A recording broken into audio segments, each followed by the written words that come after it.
Live stream is started. Sergeant, can you start your recordings? PC recording good. Cloud recording started. Backup is rolling.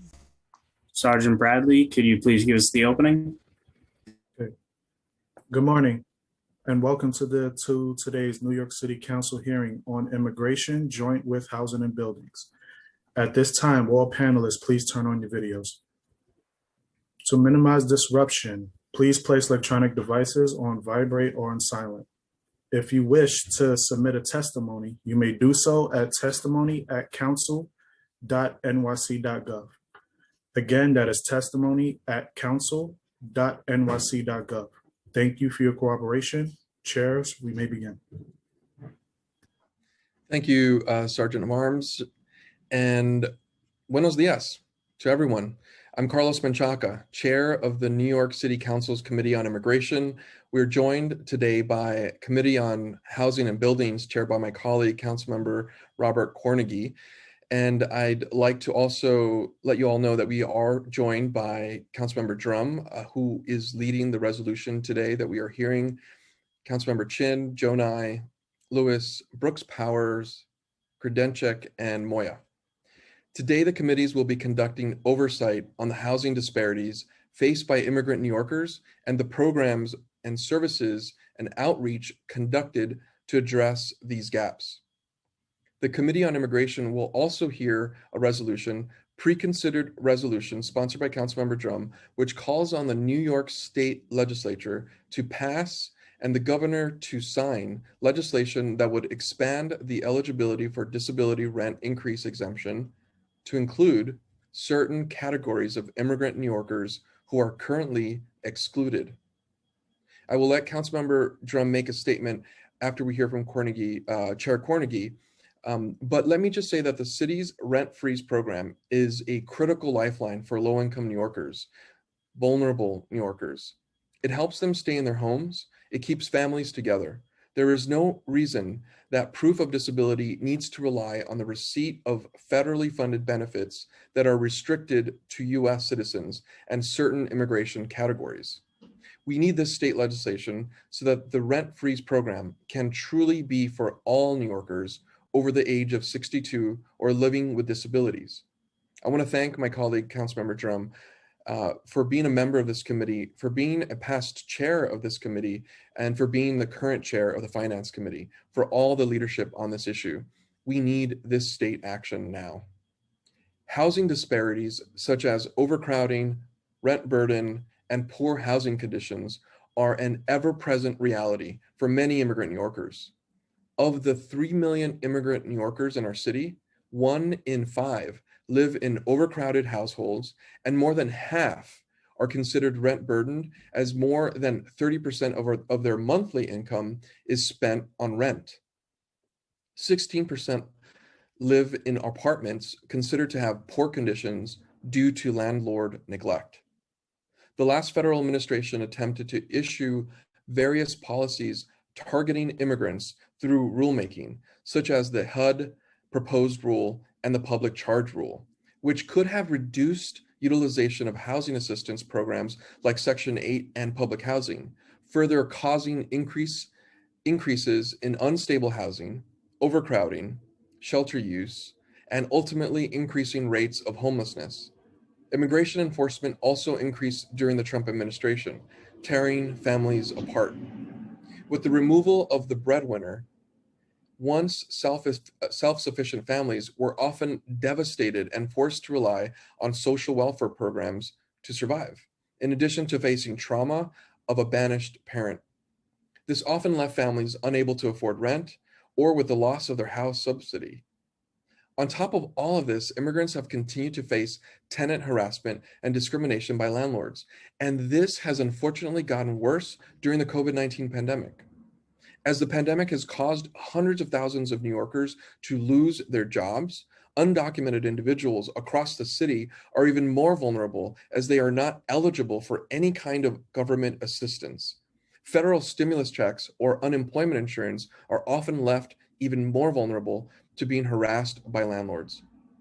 Similarly, many of the housing programs available to New Yorkers fall under federal regulations that restrict access based on immigration status. As we are coming out from under a cruel and xenophobic White House, we have seen firsthand the power of organizing with the recently passed New York State budget that includes a historic excluded workers fund. We cannot stop here, and we must continue to work to push all levels of government to propose new guidance, new rules, and new legislation that formally ensures that immigrants have equal access to affordable housing. Thank you to the members of the administration who are here. I will note that I believe the commissioner of MOIA, the Mayor's Office of Immigrant Affairs, is not here. I am always disappointed not to have her here. That's why we have commissioners. And I don't believe that the HPD commissioner will be here, but we are joined by the deputy commissioner to answer questions. And so we are here to hear testimony of existing programs and their impact with our first panel. And all the resources that are available, we're going to talk about that today. So I hope we can chart a course together to address these disparities. And thank you to the service providers who work tirelessly and creatively to house immigrant New Yorkers. Thank you to the staff for running this remote hearing behind the scenes, including that closed caption program. Thank you so much for making that happen today. Thank you for the staff working on the committee staff. My committee counsel, Harbani Ausha, policy analyst, Elizabeth Kronk, and my staff as well in the district, Chief of Staff, Lorena Lucero, Deputy Chief of Staff, Cesar Vargas, and Legislative and Communications Director, Tony Sciarrito. And with that, I want to turn it over to Councilmember Cornegy, Chair of the Housing Committee, for his open statement.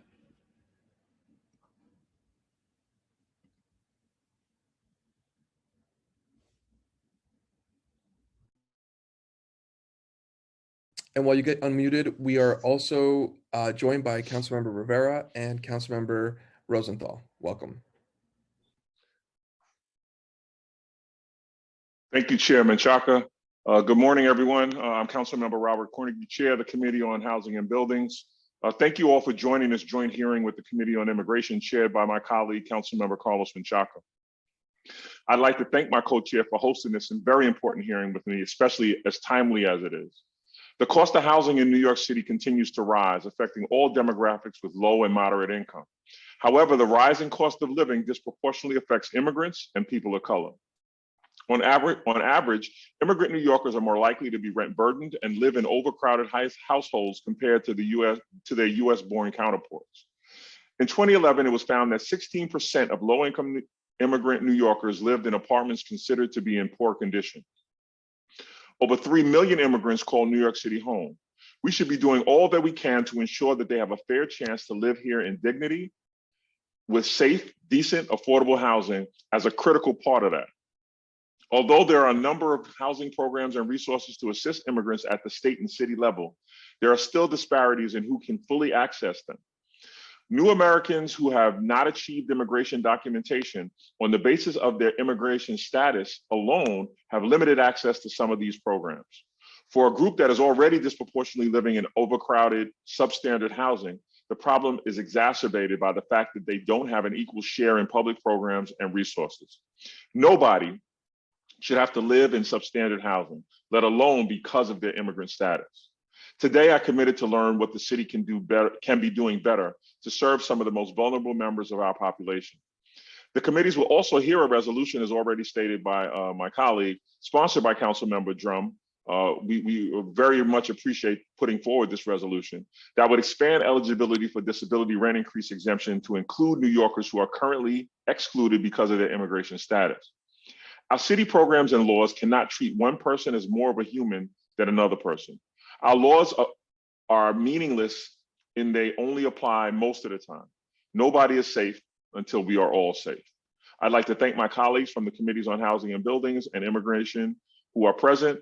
I'll now turn this over to my colleague, Councilmember Drum, so that he can introduce his resolution this morning. Thank you. Thank you very much, Chairman Chaka and Chair Cornegy. I'm really happy that we are having this hearing today on this resolution. Since I became a council member, my office has been helping constituents apply for what is popularly known as the Rent Freeze program, which helps low-income, older, and disabled New Yorkers stay in their homes. In addition to meeting financial criteria, recipients of the Senior Citizen Rent Increase Exemption, or SCREE, must be at least 62 years of age. Recipients of the Disability Rent Increase Exemption, or DRE, must show that they receive federal benefits, mainly Social Security disability insurance or supplemental security income. These two benefits, SCREE and DRE, have been invaluable to many of the residents of Jackson Heights and Elmhurst and every neighborhood in the city. Representing an incredibly immigrant-rich district and having chaired the Committee on Immigration my first term, I always try to remain sensitive to the immigrant perspective. I bring this lens to my work as chair of the Committee on Finance, overseeing the Department of Finance, which administers SCREE and DRE. Sadly, much government assistance is denied to immigrants in need, and DRE is no exception. Many disabled individuals in my district and throughout the city are ineligible for no other reason than their immigration status. They do not qualify for the relevant federal programs and therefore do not qualify for DRE. It is fundamentally unfair that the most vulnerable of the vulnerable are prevented from accessing the very programs that are supposed to be helping them. SCREE has been working to assist our seniors, regardless of their immigration status, and there is absolutely no reason why DRE should not be doing the same. Since DRE is a creation of state law, we have to turn to Albany for a fix. Fortunately, Senator Gustavo Rivera and Assemblymember Jessica Gonzalez Rojas have stepped up and are in the process of drafting legislation to do just that. I want to thank Chairman Chaka for holding this important hearing. I look forward to the testimony of our advocates about the special concerns that immigrants, including the disabled, face with housing. DRE is one of the best programs out there aimed at preventing homelessness and indigency, but it will not live up to its great promise unless all immigrants are included. And let me just say in conclusion, if I may, that just last week we had a terrible fire in my district. Over 100 apartments were destroyed and over 400 people were displaced by the fire. Almost all of them were immigrants, some documented and many undocumented. And of course, many do not get any benefits at all because of their immigration status. But I do want to thank HPD and the American Red Cross for doing all that they can to help place these residents in appropriate housing, at least for the short term, in motels for right now, and extending the deadline that they can stay in the hotels, and also for the work that they're doing to place them in housing as we move into the future. It's going to take a long time for these folks to get settled again. And it's really important that we give them every opportunity that they need to come back. Talk about displacing communities. When fires happen like this, communities get displaced, and it's really important that we keep those communities whole. So thank you again, and I look forward to hearing this hearing today, what people say in the hearing today. Thank you, chairs. Thank you, Councilmember Drum. My name is Rabani Hujan. I'm counsel to the Committee on Immigration at the New York City Council, and I'm going to be going over some procedural items. Before we begin, I want to remind everyone that you will be on mute until you are called on to testify, when you will be unmuted by the host. I will be calling on panelists to testify. Please listen for your name to be called, and I will be periodically announcing who the next panelists will be. For everyone testifying today, please note that there may be a few seconds of delay before you are unmuted, and we thank you in advance for your patience. All hearing participants should submit written testimony to testimony@council.nyc.gov.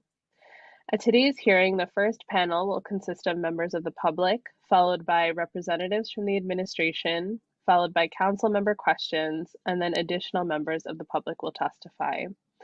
I'd like to remind everyone that unlike our typical council hearings, we will be calling on individuals one by one to testify. Each panelist will be given 3 minutes to speak. For panelists, once your name is called, a member of our staff will unmute you and the Sergeant at Arms will give you the go-ahead to begin upon setting the timer. Please wait for the Sergeant to announce that you may begin before delivering your testimony.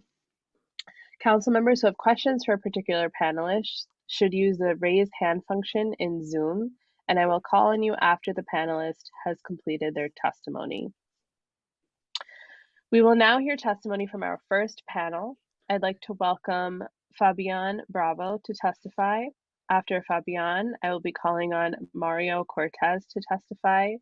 Fabian and Mario will be accompanied by Raul Zambrano, who will be providing Spanish interpretation. Can we please unmute Raul? I'm muted. I am Thank you. You may give instructions. We will be hearing from Fabian Bravo first. Okay. Buenos días. Yo voy a ser el intérprete para el señor Fabián y Bravo y para el señor Mario Cortés. Y el perro atrás, si lo pueden guardar, por favor. Primero va a ser el señor Fabián Bravo quien va a testificar. Y si por favor lo puede hacer pausadamente para que yo pueda traducir completamente su testimonio. Estoy listo cuando usted lo esté. Okay.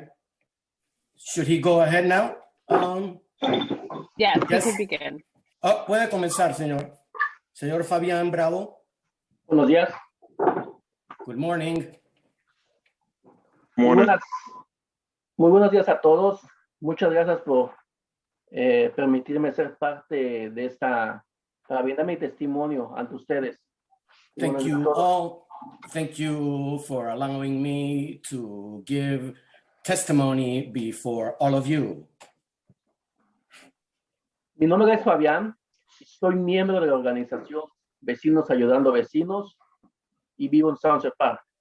My name is Fabián, and I am a member of the organization Neighbors Helping Neighbors.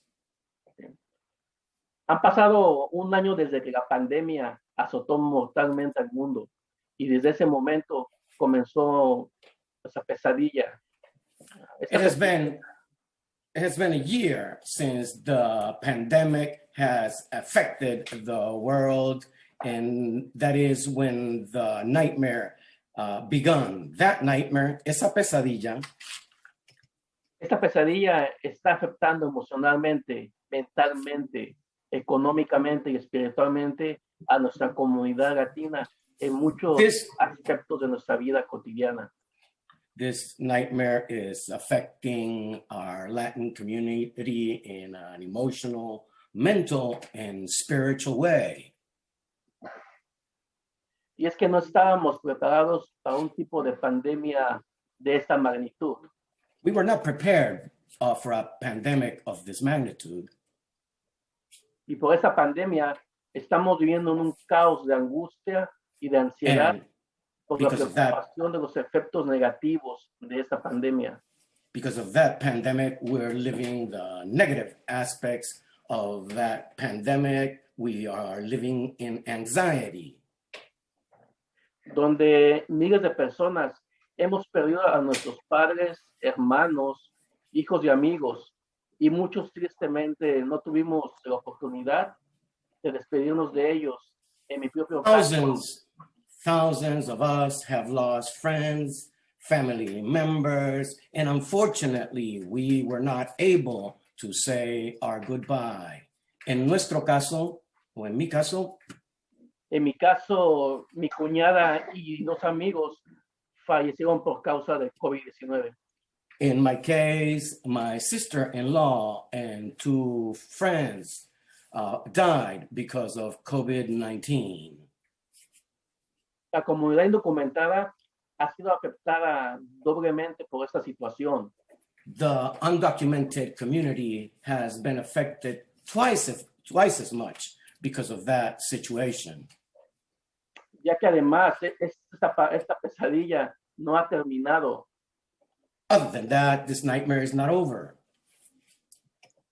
pues también estamos perdiendo nuestros trabajos como de limpieza, construcción, restaurantes, cuidado infantil.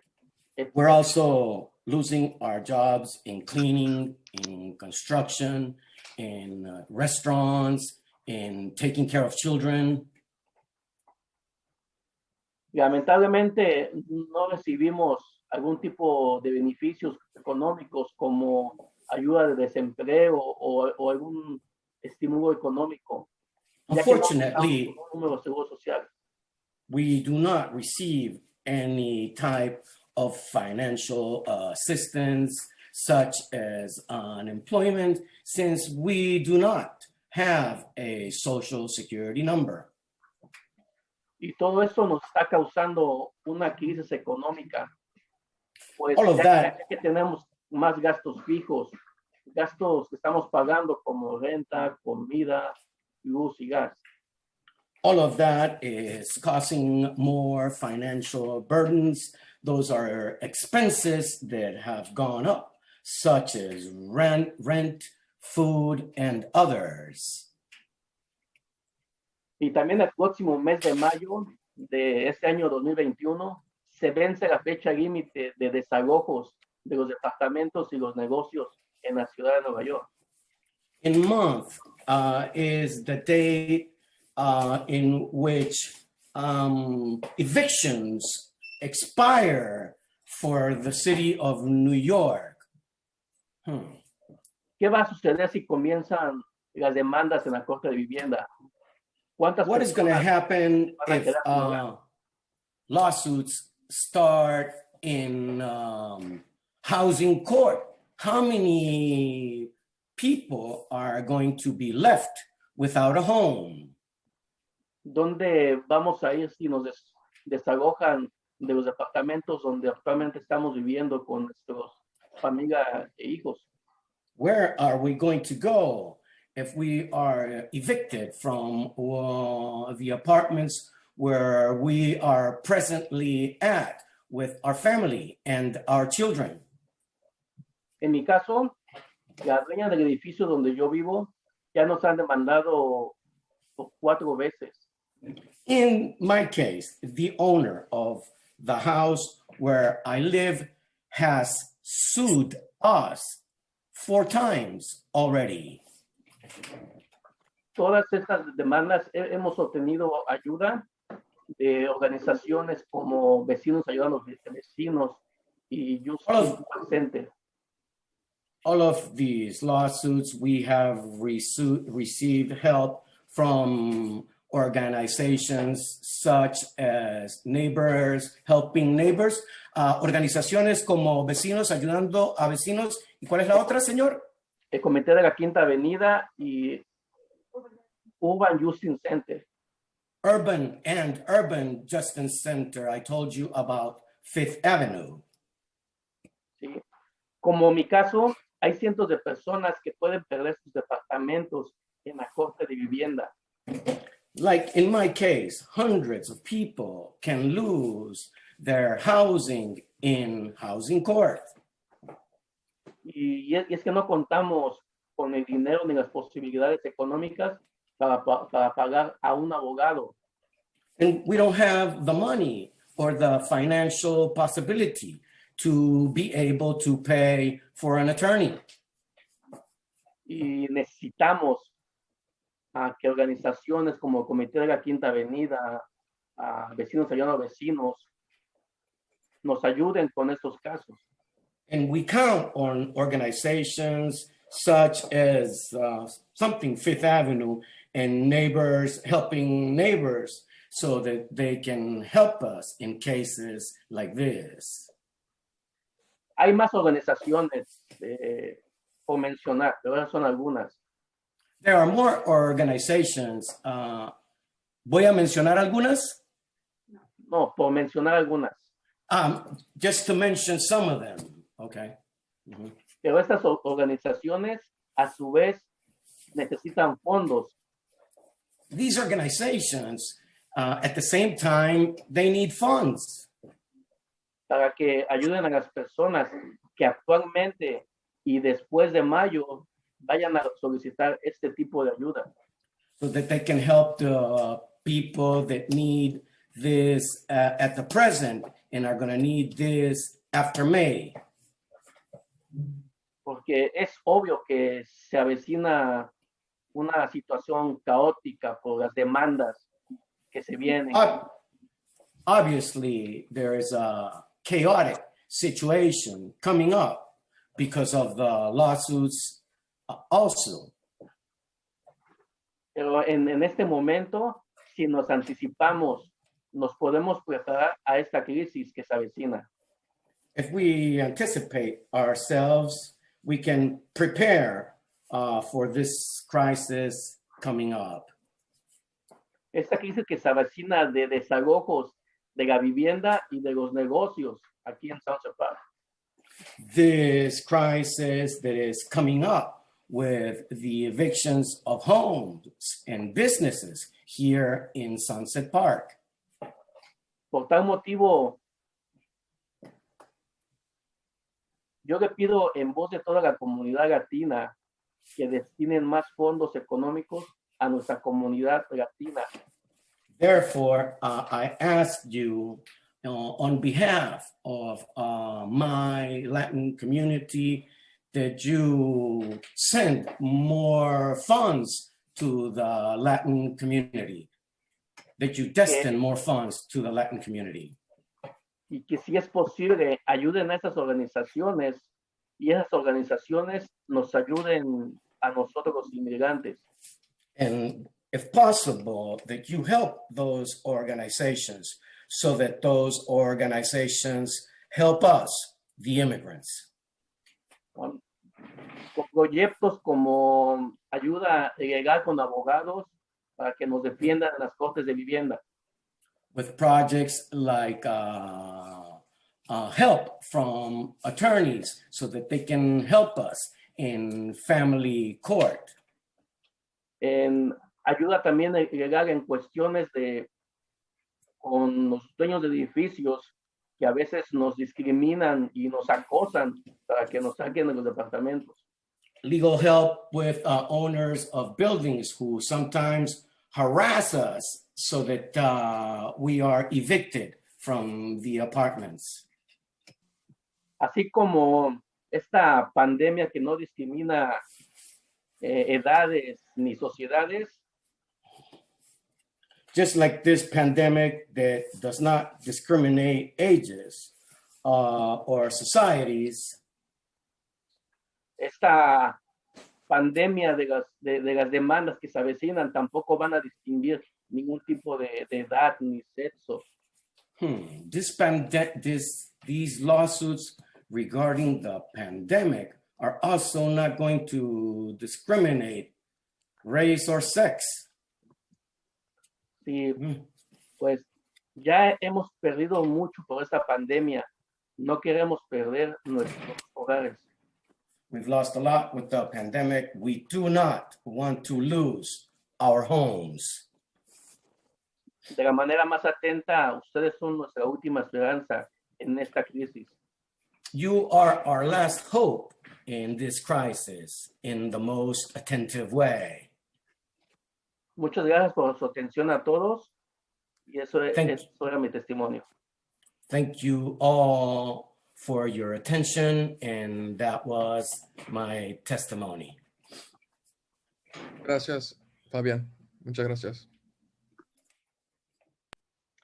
Thank you very much for your testimony. We'll now be moving on to Mario Cortez. Gracias por su testimonio.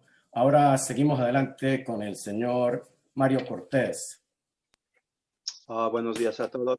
Les agradezco este espacio para poder dar mi testimonio.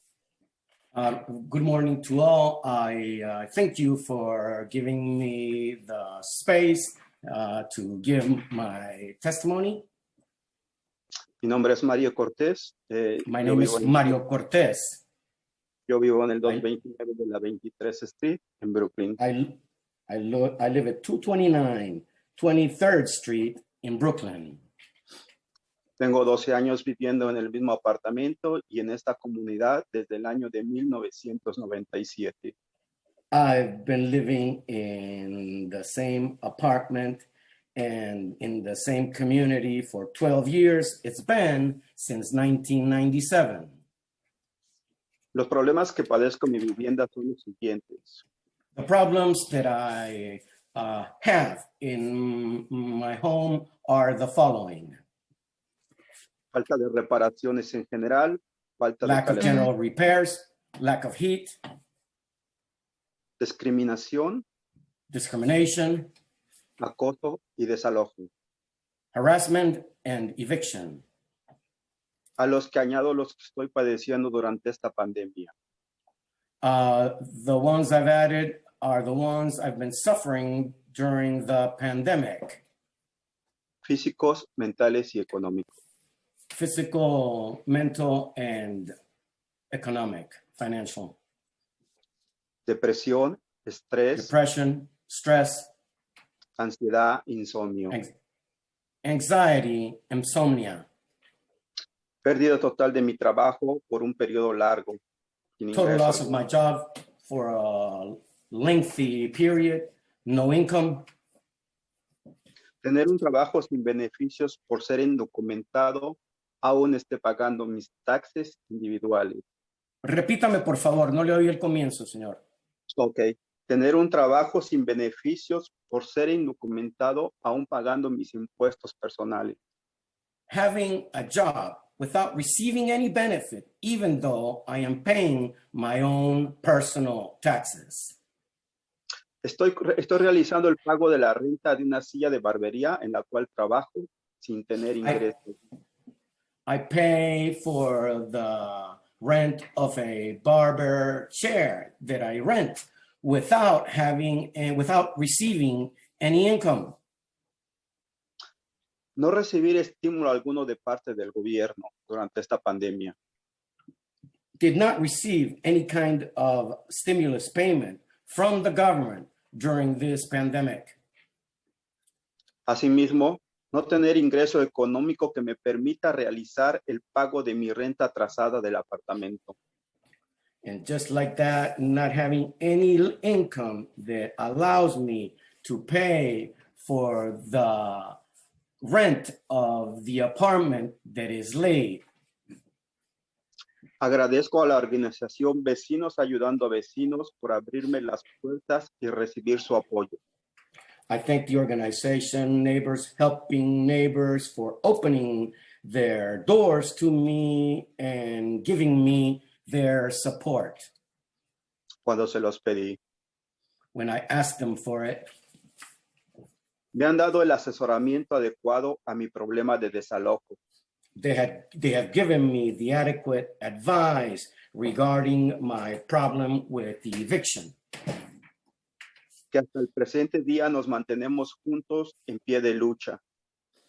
To the present, we're still standing, fighting, dándome a conocer los derechos que tengo como inquilino letting me know of the rights that I have as a tenant, y poniendo a mi disposición y de 18 familias más representación legal para enfrentar este problema de desalojo en común. and giving me and 18 additional families legal support to be able to face this problem of the eviction. Por lo cual considero necesario Therefore, I think it's necessary que dicha organización deba continuar recibiendo fondos económicos del gobierno that such organization keep receiving funds from financial from the government para continuar vigente, to continue being current, up to date, ayudando a más familias en necesidades por ser abusadas. helping more families in needs that were abused, por ser la minoría y la más vulnerable. being a minority and the most vulnerable. Ya que somos una comunidad de inmigrantes luchando, Since we are a community of immigrants struggling, por un trabajo, un hogar y una familia. For fighting for a job, for a home and a family. No debemos olvidar que dicha comunidad ha sido fuertemente impactada por una gran diversidad de necesidades. We must not forget that this community has been largely impacted because of a great need of diverse needs.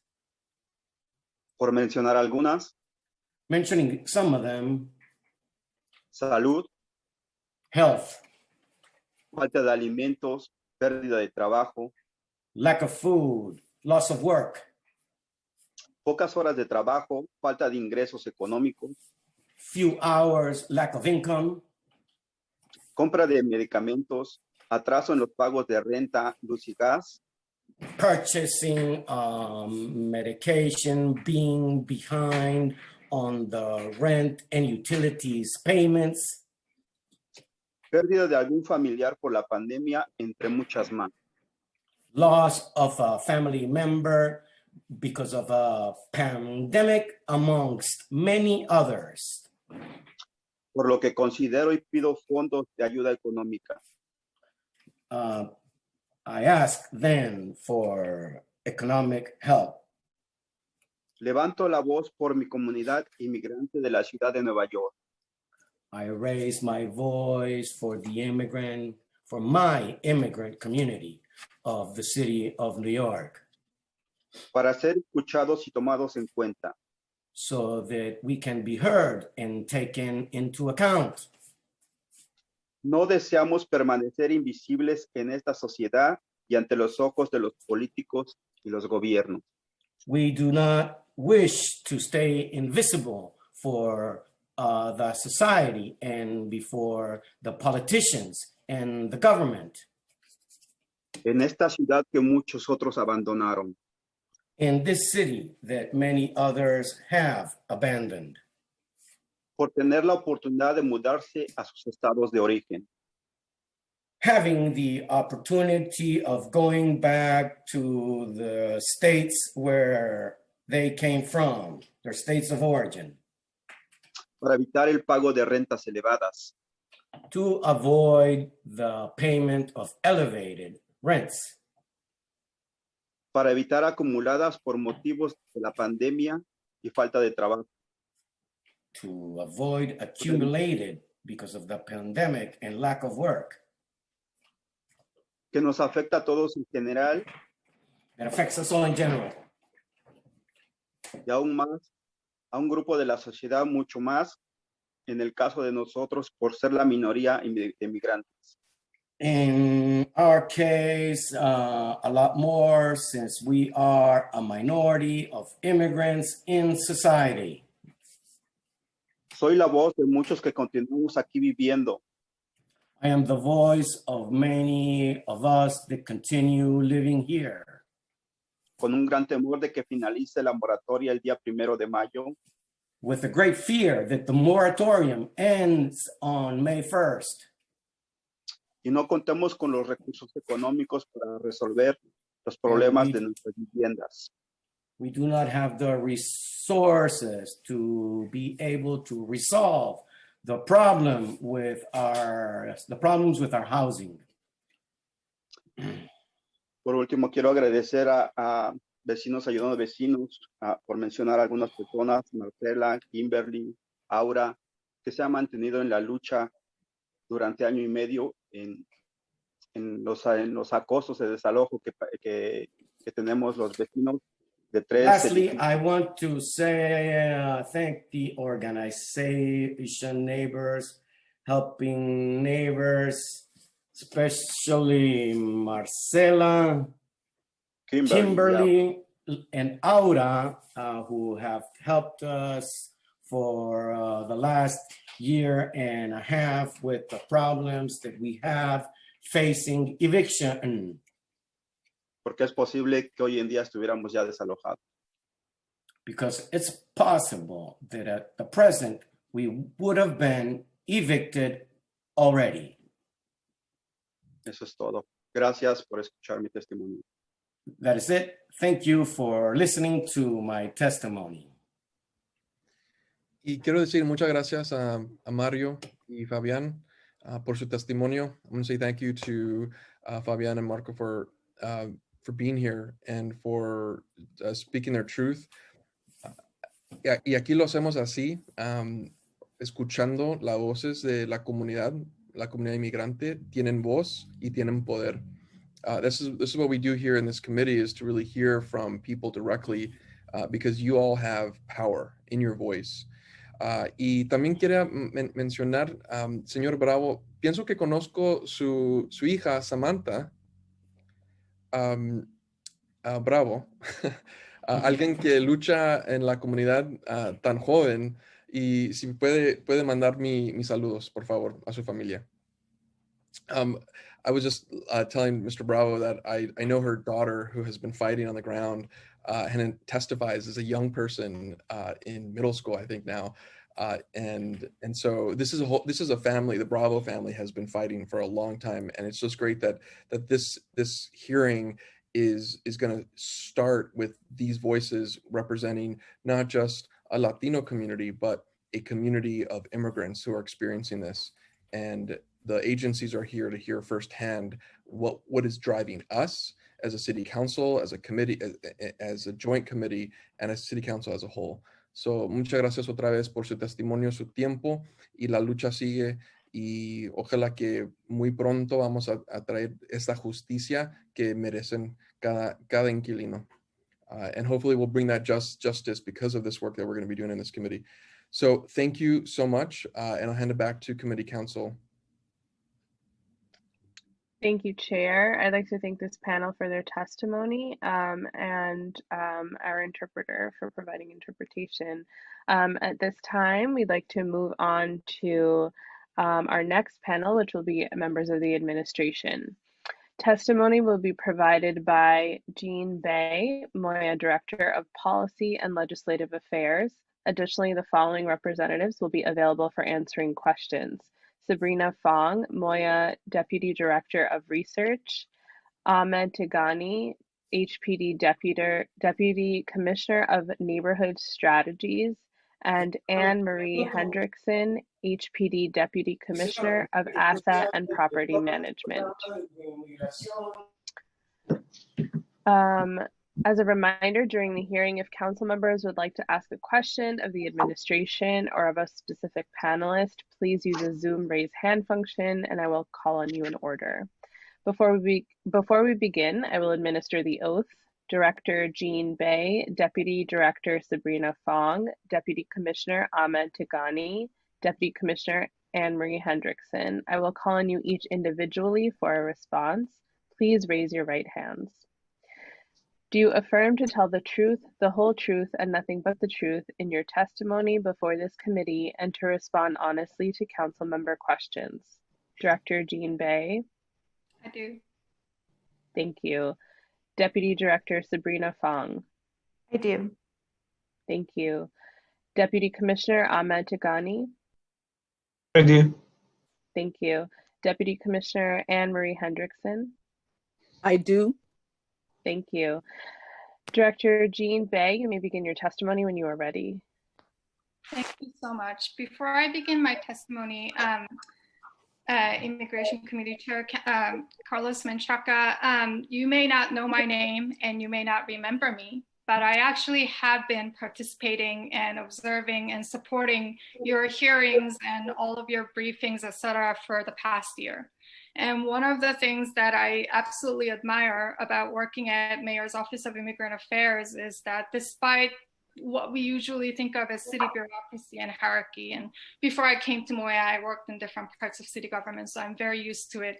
But at Moya, we truly appreciate, people's sort of expertise and their portfolio and their work. And it was our internal consensus that despite the fact that I am actually not a housing expert, we have HPD for that, but because all of my work, particularly during the pandemic so far, has been focused on immigrants' access to benefits, that's why, and because Sabrina Fong has been doing all of our amazing data analysis work that you've seen in annual report and fact sheets, that we are the best person to provide the information here. And I am deeply honored. You know, I have watched you, Councilmember Menchaca, for a very long time, admired your work.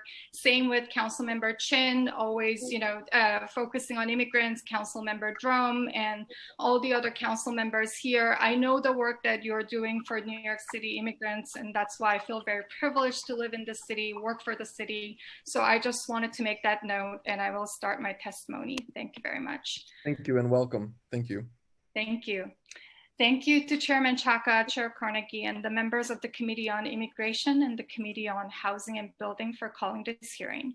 My name is Jean Bay, and I'm the Director of Policy and Legislative Affairs for the Mayor's Office of Immigrant Affairs. My role at MOIA focuses on research, as well as helping and identify and address barriers to access public benefits and city services for immigrant New Yorkers. Every New Yorker, regardless of immigration status, deserves to have access to safe and affordable housing. This work goes well beyond MOIA, and I'm happy to be joined by Ahmed Tigani, Deputy Commissioner of Neighborhood Strategies at New York City Housing Preservation and Development, as well as Anne-Marie Hendrickson, who is also Deputy Commissioner at HPD at this hearing. Together, we have collaborated with many other partner agencies who have been tasked with making New York City an affordable city for all, which is a huge task, I understand. My testimony today will speak to the data on housing disparities facing immigrant New Yorkers and highlight some of the work MOIA has done with our partners to address the housing-related needs of immigrants during this pandemic. Access to affordable housing is an issue that affects all New Yorkers, but the needs are higher for immigrant communities. As of 2019, American Community Survey data that Sabrina has analyzed shows almost one half, that's 47% of all New Yorkers are rent burdened, defined by the US Census Bureau as spending 30% or more of their household income on rent. This problem is greater for non-citizens, as Council Chair, Committee Chairman Chaka pointed out in the committee report, with the percentage of rent-burdened New Yorkers highest for undocumented immigrants at about 51%. 1 in 5 immigrant New Yorkers reside in overcrowded households defined as having more than one person per room. This includes an approximately 8% of the total immigrant population who live in extremely overcrowded housing, defined here as having more than 1.5 persons in the room. And I know that I'm preaching to the choir here about this. The pandemic has exacerbated these barriers. Higher rates of overcrowding have made social distancing more difficult for our immigrant communities. Moreover, many immigrants and mixed status families were left out of federal stimulus relief, even though immigrants have shown to be more vulnerable to the economic impact of the pandemic and contributed so much to our society as essential workers and many of them tax-paying social members.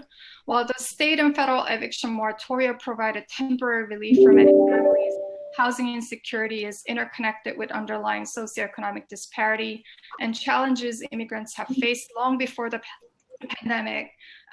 We understand that, so the city has taken steps to address affordable housing issues from the very beginning of this administration.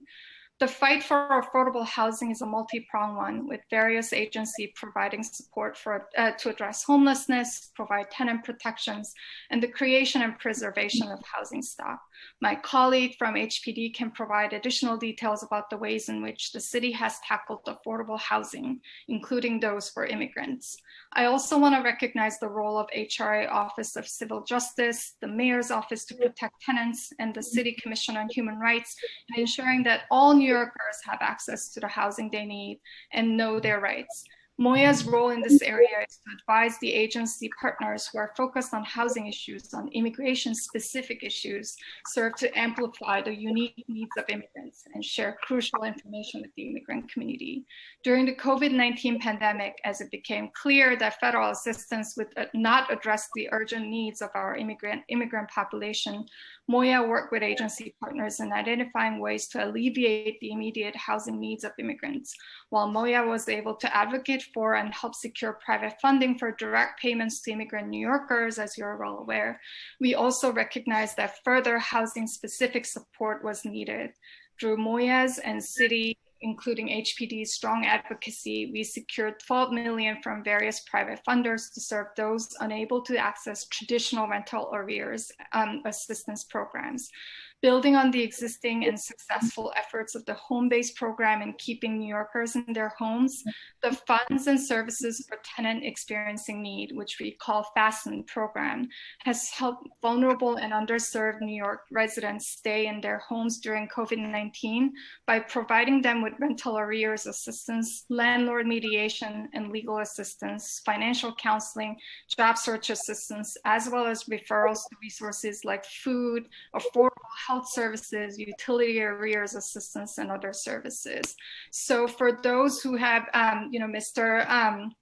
Bravo and Mr. Cortez, who testified before, I want to make sure that you are aware of these city resources and take advantage of them. They are looking for you and wanting to help you. Further, at the onset of the pandemic, Moya helped identify that immigrants were more likely to reside in overcrowded households and work with New York City Health and Hospitals to inform the creation of the city's COVID-19 hotel program to help all New Yorkers safely quarantine or maintain social distance from their family, loved ones, or other household members as needed. Moya also worked with the program to address concerns raised by immigrants on a variety of issues, including concern around language access, privacy, and childcare. We also worked to ensure program information was made available in multiple languages and promoted the program through our various digital and in-person outreach. We collaborated with H&H to create videos providing a tour of hotels and explaining the application process. This is in addition to the day-to-day work of Moya to promote the various housing resources available to New Yorkers. Throughout the last year, Moya shared information about FASTEN, Homebase, the tenant helpline, as well as the newly updated Housing Connect 2.0 to tens of thousands of New Yorkers through Know Your Rights presentations, direct outreach through messenger apps, and our other programs that we work with other CBO partners to provide services. Housing Connect 2.0 is a new affordable housing lottery system launched by HPD that expands access and opportunities to all New Yorkers in need, regardless of their current immigration status. In 2019, HPD established an alternative option to credit check by allowing applicants to provide 12 consecutive months of rental payment history, essentially eliminating the requirement of social security number or individual tax identification number, which was a huge win for immigrant communities. Additionally, Moya recently collaborated with HPD to ensure IDNYC would be accepted as a form of identification in the new system. HPD's Housing Ambassador program provides direct assistance for this housing lottery process, including working with applicants to obtain an ITIN and filling out the application forms. Housing ambassadors serve New Yorkers where they are and in their language, and HPD offers this training to any council staff. About 50 local organizations participate in the program, and they collectively speak more than 20 languages. Moya also supports our agency partners in addressing the language access needs of tenants. For example, during the COVID-19 pandemic, Moya helped translate critical materials that Mayor's Office to Protect Tenant developed related to the eviction moratorium and eviction prevention. Moya also worked with MOPT to make sure its website was more accessible by adding multilingual links on its homepage that connect users to translated information and resources for people impacted by COVID. Finally, Moya also works with our agency partners to oppose political changes that would exacerbate housing challenges for immigrant New Yorkers. As just one example, when HUD proposed the now withdrawn rule to bar mixed status families from residing in public housing or receiving Section 8 benefits, Moya worked closely with agency partners to oppose change through the submission of a multi-agency federal comment. This is in addition to working with these same agencies to oppose the public charge changes, which had housing implications and which would have devastated our immigrant communities. And I strongly believe that it is through our litigation advocacy that public charge rule was blocked and ultimately have been withdrawn under this administration. As I mentioned earlier, Moya and the city are gratified to see that the city has committed billions of dollars to providing much needed support to immigrant New Yorkers, regardless of their immigration status, both in rental assistance and more generally. This support will help address some of the immediate needs of immigrant New Yorkers, but we also know, and I am painfully aware as also an immigrant, that more work needs to be done, and the city is committed to making continuous efforts to achieve affordable housing for all. I look forward to addressing any questions you have and discuss this issue. Thank you again for holding this hearing. I really appreciate it. Thank you so much for your testimony. I'd like to just acknowledge that council members Eugene and Cabrera have joined us. At this time, I'm going to turn it over to questions from Chairman Chaka, followed by Chair Cornegy. Panelists from the administration, please stay unmuted if possible during this question and answer period. Thank you. Chairman Chaka? Yes, thank you. And if Chair Cornegy is here, do you want to ask questions first? And if not, yeah, go ahead, Chair Cornegy.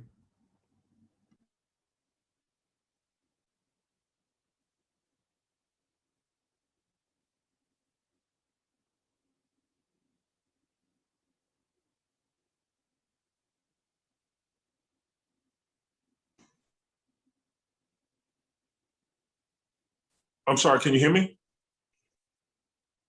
We got you. Yes. Sorry about that. So let me just get to, I'm assuming I'm at the questions portion of this. I apologize. I got a dead signal. Yes. Yeah, I'm handing it over to you for questions, and then I'll take on questions, and then we'll hand it over to the committee members for questions. Okay, thank you. So has Moya seen federal rule proposals such as the proposed HUD rule and public charge rule under the prior administration affect immigration New Yorkers' pursuit of local housing assistance programs? And if so, how? That was a big question. Did you guys get that? Yes. Are you asking if we know of the rules or our response? I can answer, the questions. So yes, we're unfortunately very painfully aware of the HUD rule that was essentially trying to exclude mixed status families from being able to live in federally assisted housing, as well as the public charge rule, which we have played a very, in fact, many of our staff have spent much of their time on in responding to. That would have made it really difficult for people to access various very, very critical public benefits, including Section 8 vouchers and certain housing assistance that are more provided directly through cash assistance. We have provided comments to the federal agencies addressing, our concern and the devastating impact it would have on immigrant communities, the importance of providing the support to immigrant communities in coordination with HPD and many other agencies. We have also, done a lot of direct advocacy, including filing a litigation in case of public charge rule, which has resulted in fact, a preliminary injunction, although there were so many times the injunction was blocked and then went forward that it's kind of hard to keep track of, what has happened. And we are very relieved to know that both of those rules now have been withdrawn by the new administration. And we fully understand that now the biggest issue is public messaging, that, not all immigrants are aware of the latest development of these policies, that meaning these policies are gone, which is why we are still committed to continuing our Support Not Fear campaign, which is our advertising and digital marketing campaign, and as well as campaign to make sure that immigrants are aware of the city resources to consult before they think about applying for or withdrawing from any public benefits, encouraging them to make use of those resources. And we are doing the same relating to HUD work as well, working closely with NYCHA, HPD, and other agencies to make sure that immigrants have full information about what's going on and do not feel discouraged about utilizing benefits that they're entitled to and they should utilize. So thank you for that. If there's a way that both myself and obviously Councilman Chaka's office can be instrumental in disseminating that information to our respective communities, the immigrant communities at large, certainly I'd like to offer an opportunity to do that in partnership. Of course, I mean, Council, Committee Chair Corrigan, particularly Committee Chairman Chaka, both of your offices have always been incredibly helpful to us in disseminating information. And in fact, I believe we regularly send our latest information on policy changes or new resources that we get through your office. And we will definitely continue to do that and would love to brainstorm about what is the better way to proactively do outreach to immigrant communities to make sure that this information is out there. Thank you. So in 2019, Moya worked with HPD to alter the housing lottery rules in a way that expanded eligibility to immigrant New Yorkers. What other ways can the city alter its eligibility requirements to program applications to extend more housing assistance to more immigrant New Yorkers? From Moya's end, because I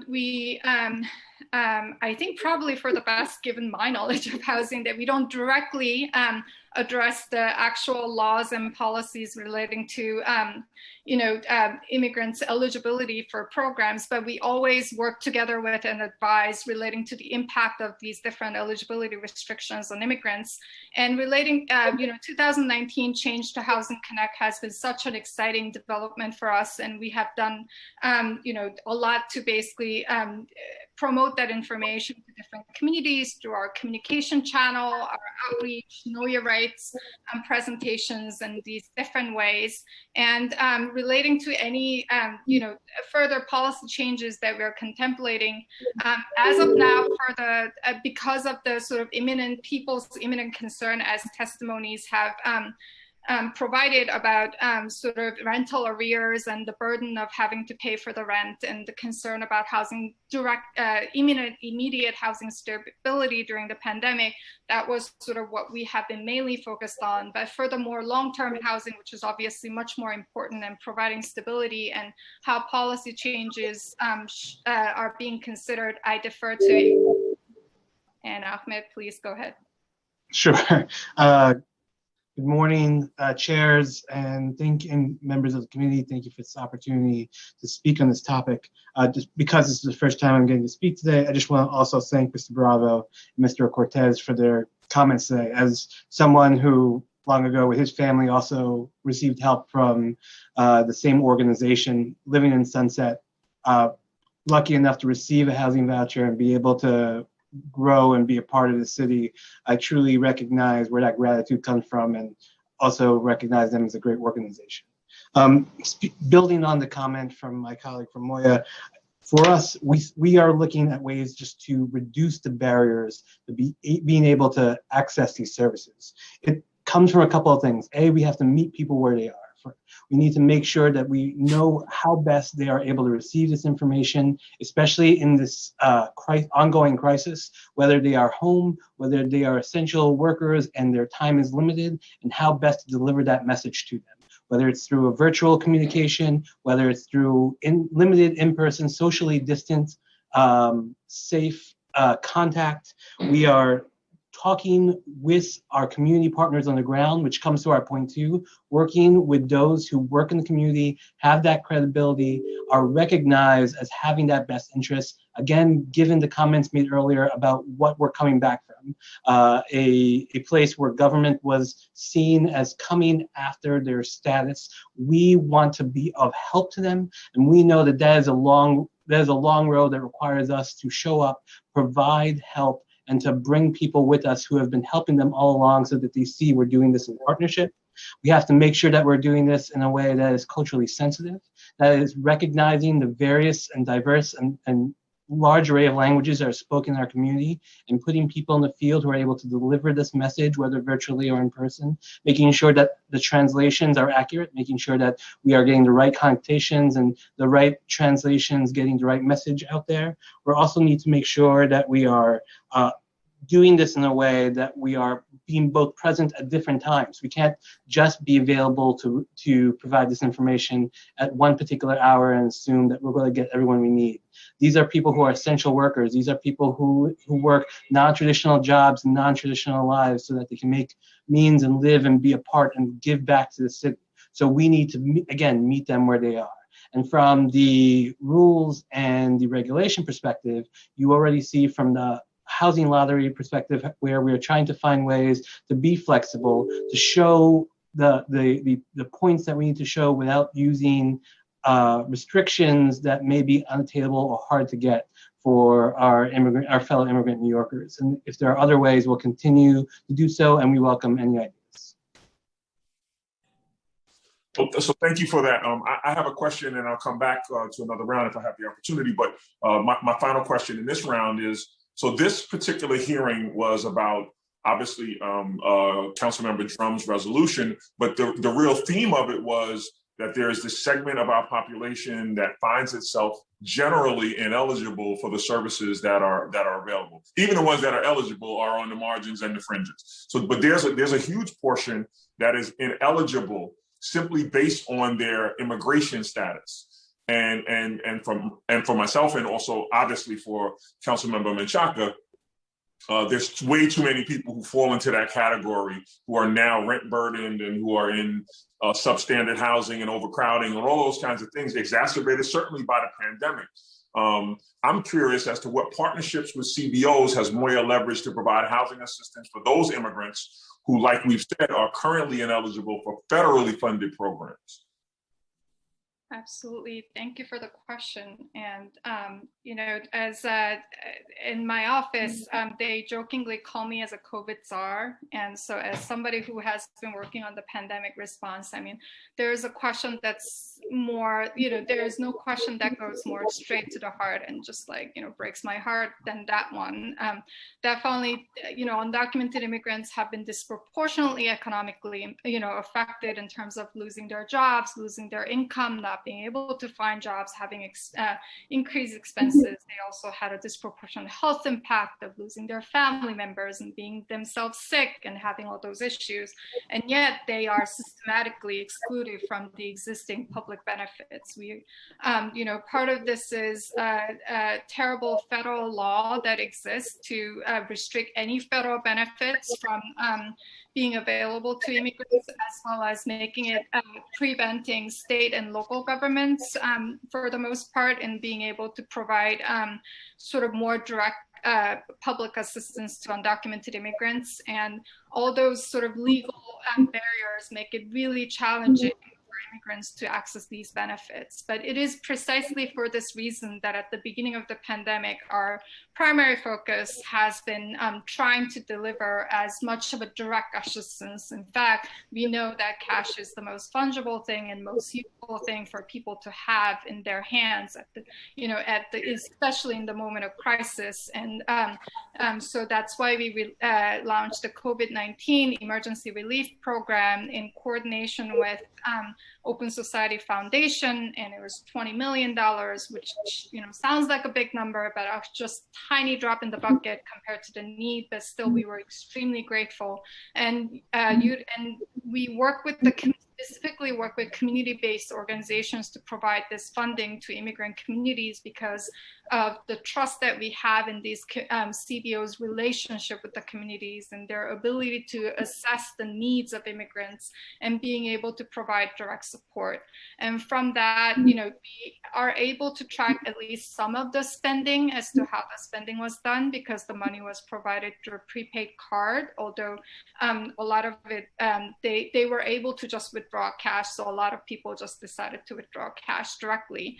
And from that, and based on what they have reported as their needs, we know that, in fact, number one needs that they have identified is being able to pay rent. And so we know that that was like one of the critical issues, and that was, what we were focusing on in providing assistance. And we, knowing that rental assistance provides such a critical, imposes such a big pressure on immigrant communities.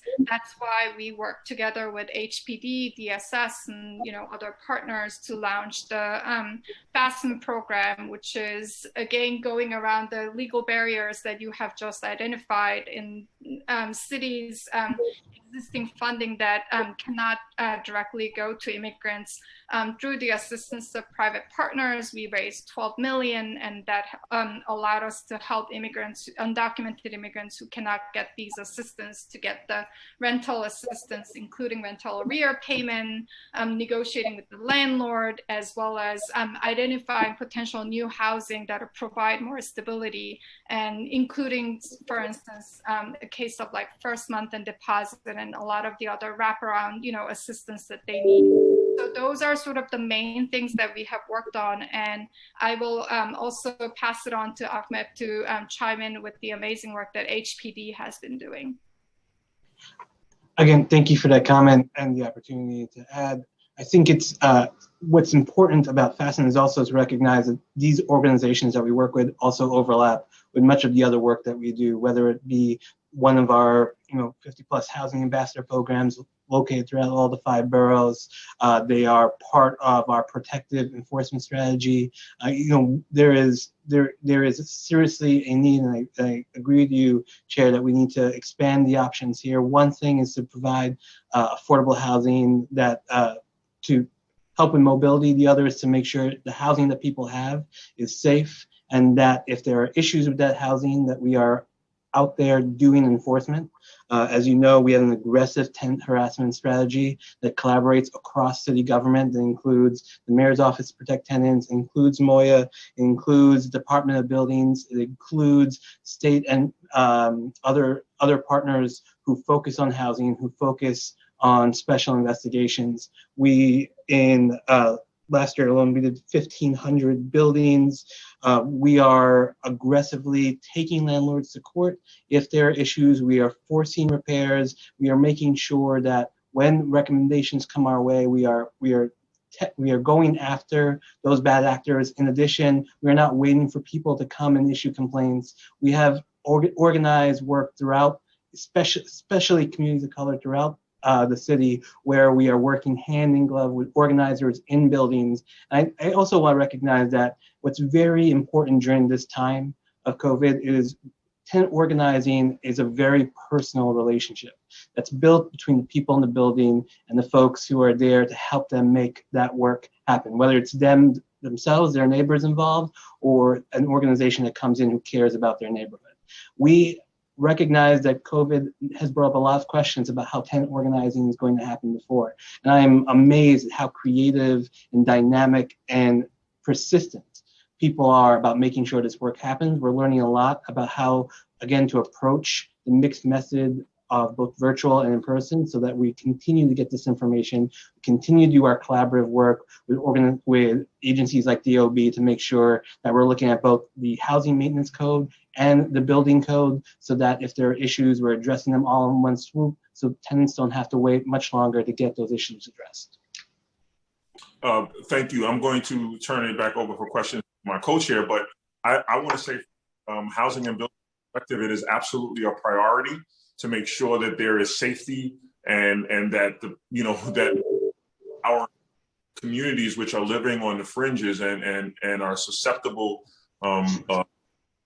overcrowding in some instances, but also just unsafe, unhealthy conditions, are not fleshed out to hurt the tenants, but actually are fleshed out so that we can provide the necessary safety so that people can live with a quality of life, no matter what their immigration status is, as any human being should do. So my commitment from the Housing and Buildings Chairmanship remains. I look forward to a continued partnership with MOIA, certainly a continued partnership with my co-chair, Carlos Menchaca, to ensure that as a city, And at these two committees, or my committee at least, has a sincere focus on making sure that we can provide safe, affordable housing to every single human being in the city of New York. So thank you. My co-chair is going to take over for me. I will be returning, but I'm leaving it in probably the most capable hands for this topic that I know in the New York City Council. Thank you, Moya, for your testimony. Thank you, Councilmember Menchaca, for your partnership. Thank you, Councilmember Drum, for always being a stalwart on issues that are germane to marginalized communities, and in this case, our immigrant community. Thank you, Chair Cornegy, for that. And I look forward to continuing this, especially some ideas that are already popping up in my head about how we can really bring that to fruition.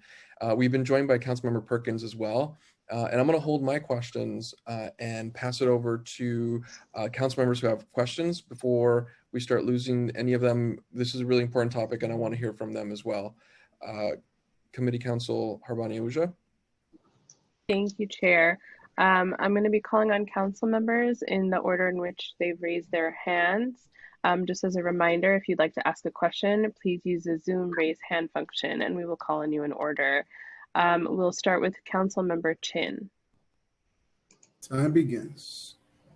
Thank you, Chair. I also have a Youth Service Committee hearing that just started. And thank you for allowing me to ask the question first. It's great to hear all the great work that Moya and HPD has been doing to help immigrant tenants during the pandemic. What I wanted to touch on is that how do we create more supply of affordable housing that immigrants can apply for whatever their status is? And now there are limits because, a lot of the new project, if they have federal funding, then immigrants who are undocumented is not qualifying. But the city can offer that flexibility if we can look at getting, private investment together with city funding resources to create more affordable housing. So I guess Deputy Commissioner Tagani Ahmed is really seeing you in this great new role. And I want to really work with HPD to really strategize. Like, how can we create the affordable housing that's greatly needed? Like, for example, in my district, we're trying to legalize, as Chair Cornegy talked about, how to make housing safe. I mean, people are already living in those situations where it's not an apartment. They just have a space that they can afford. They share kitchens and they share bathrooms, but it's affordable. And a lot of them living there are seniors and immigrants, and some of them are undocumented. And I want to look at HPD in terms of finding resources to help these type of housing to become legal. The other is that how do we look at, through rezoning, and we're creating affordable housing, how do we make sure that those housing that we create are open to everyone and not limited to only people who are documented? I think that is the second thing.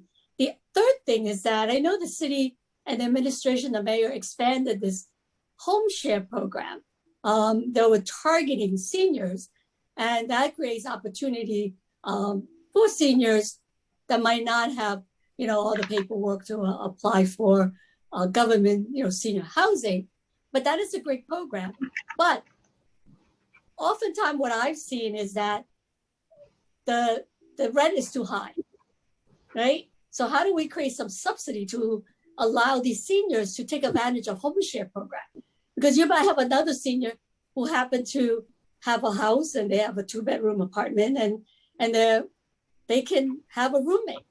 But what they're charging is a lot more than what a regular low-income senior could afford. And how do we create programs where city can provide some subsidy so that we can really fully utilize some of these programs? So,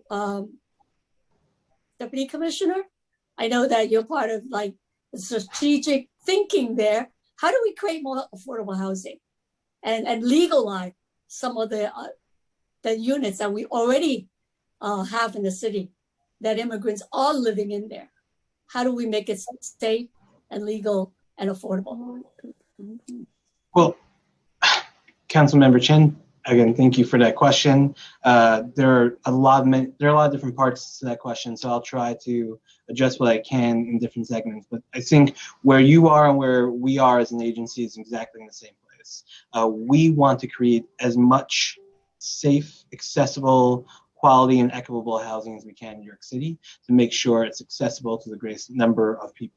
The mayor's housing plan, as you know, has been an expansive effort to try to create and finance that type of housing. As of March, we've already financed approximately 178,000 affordable homes. That's enough to serve nearly 450,000 New Yorkers. Within that, we have made a commitment to both make a serious allocation towards senior housing and housing for those who need extremely low or low income housing. For units that are between 30 and 50% AMI, we are at building housing for families that make around $31,000 per family, and we've built already 3,511 units. Again, while that's a great number, we know that we have to do more. The goal toward building housing is two-part. Our pre-development work, where we are leveraging the public sites, and both in our development teams, where we're working with owners and landholders to bring them in and figure out the best way to move it toward a affordable public purpose for building on those locations.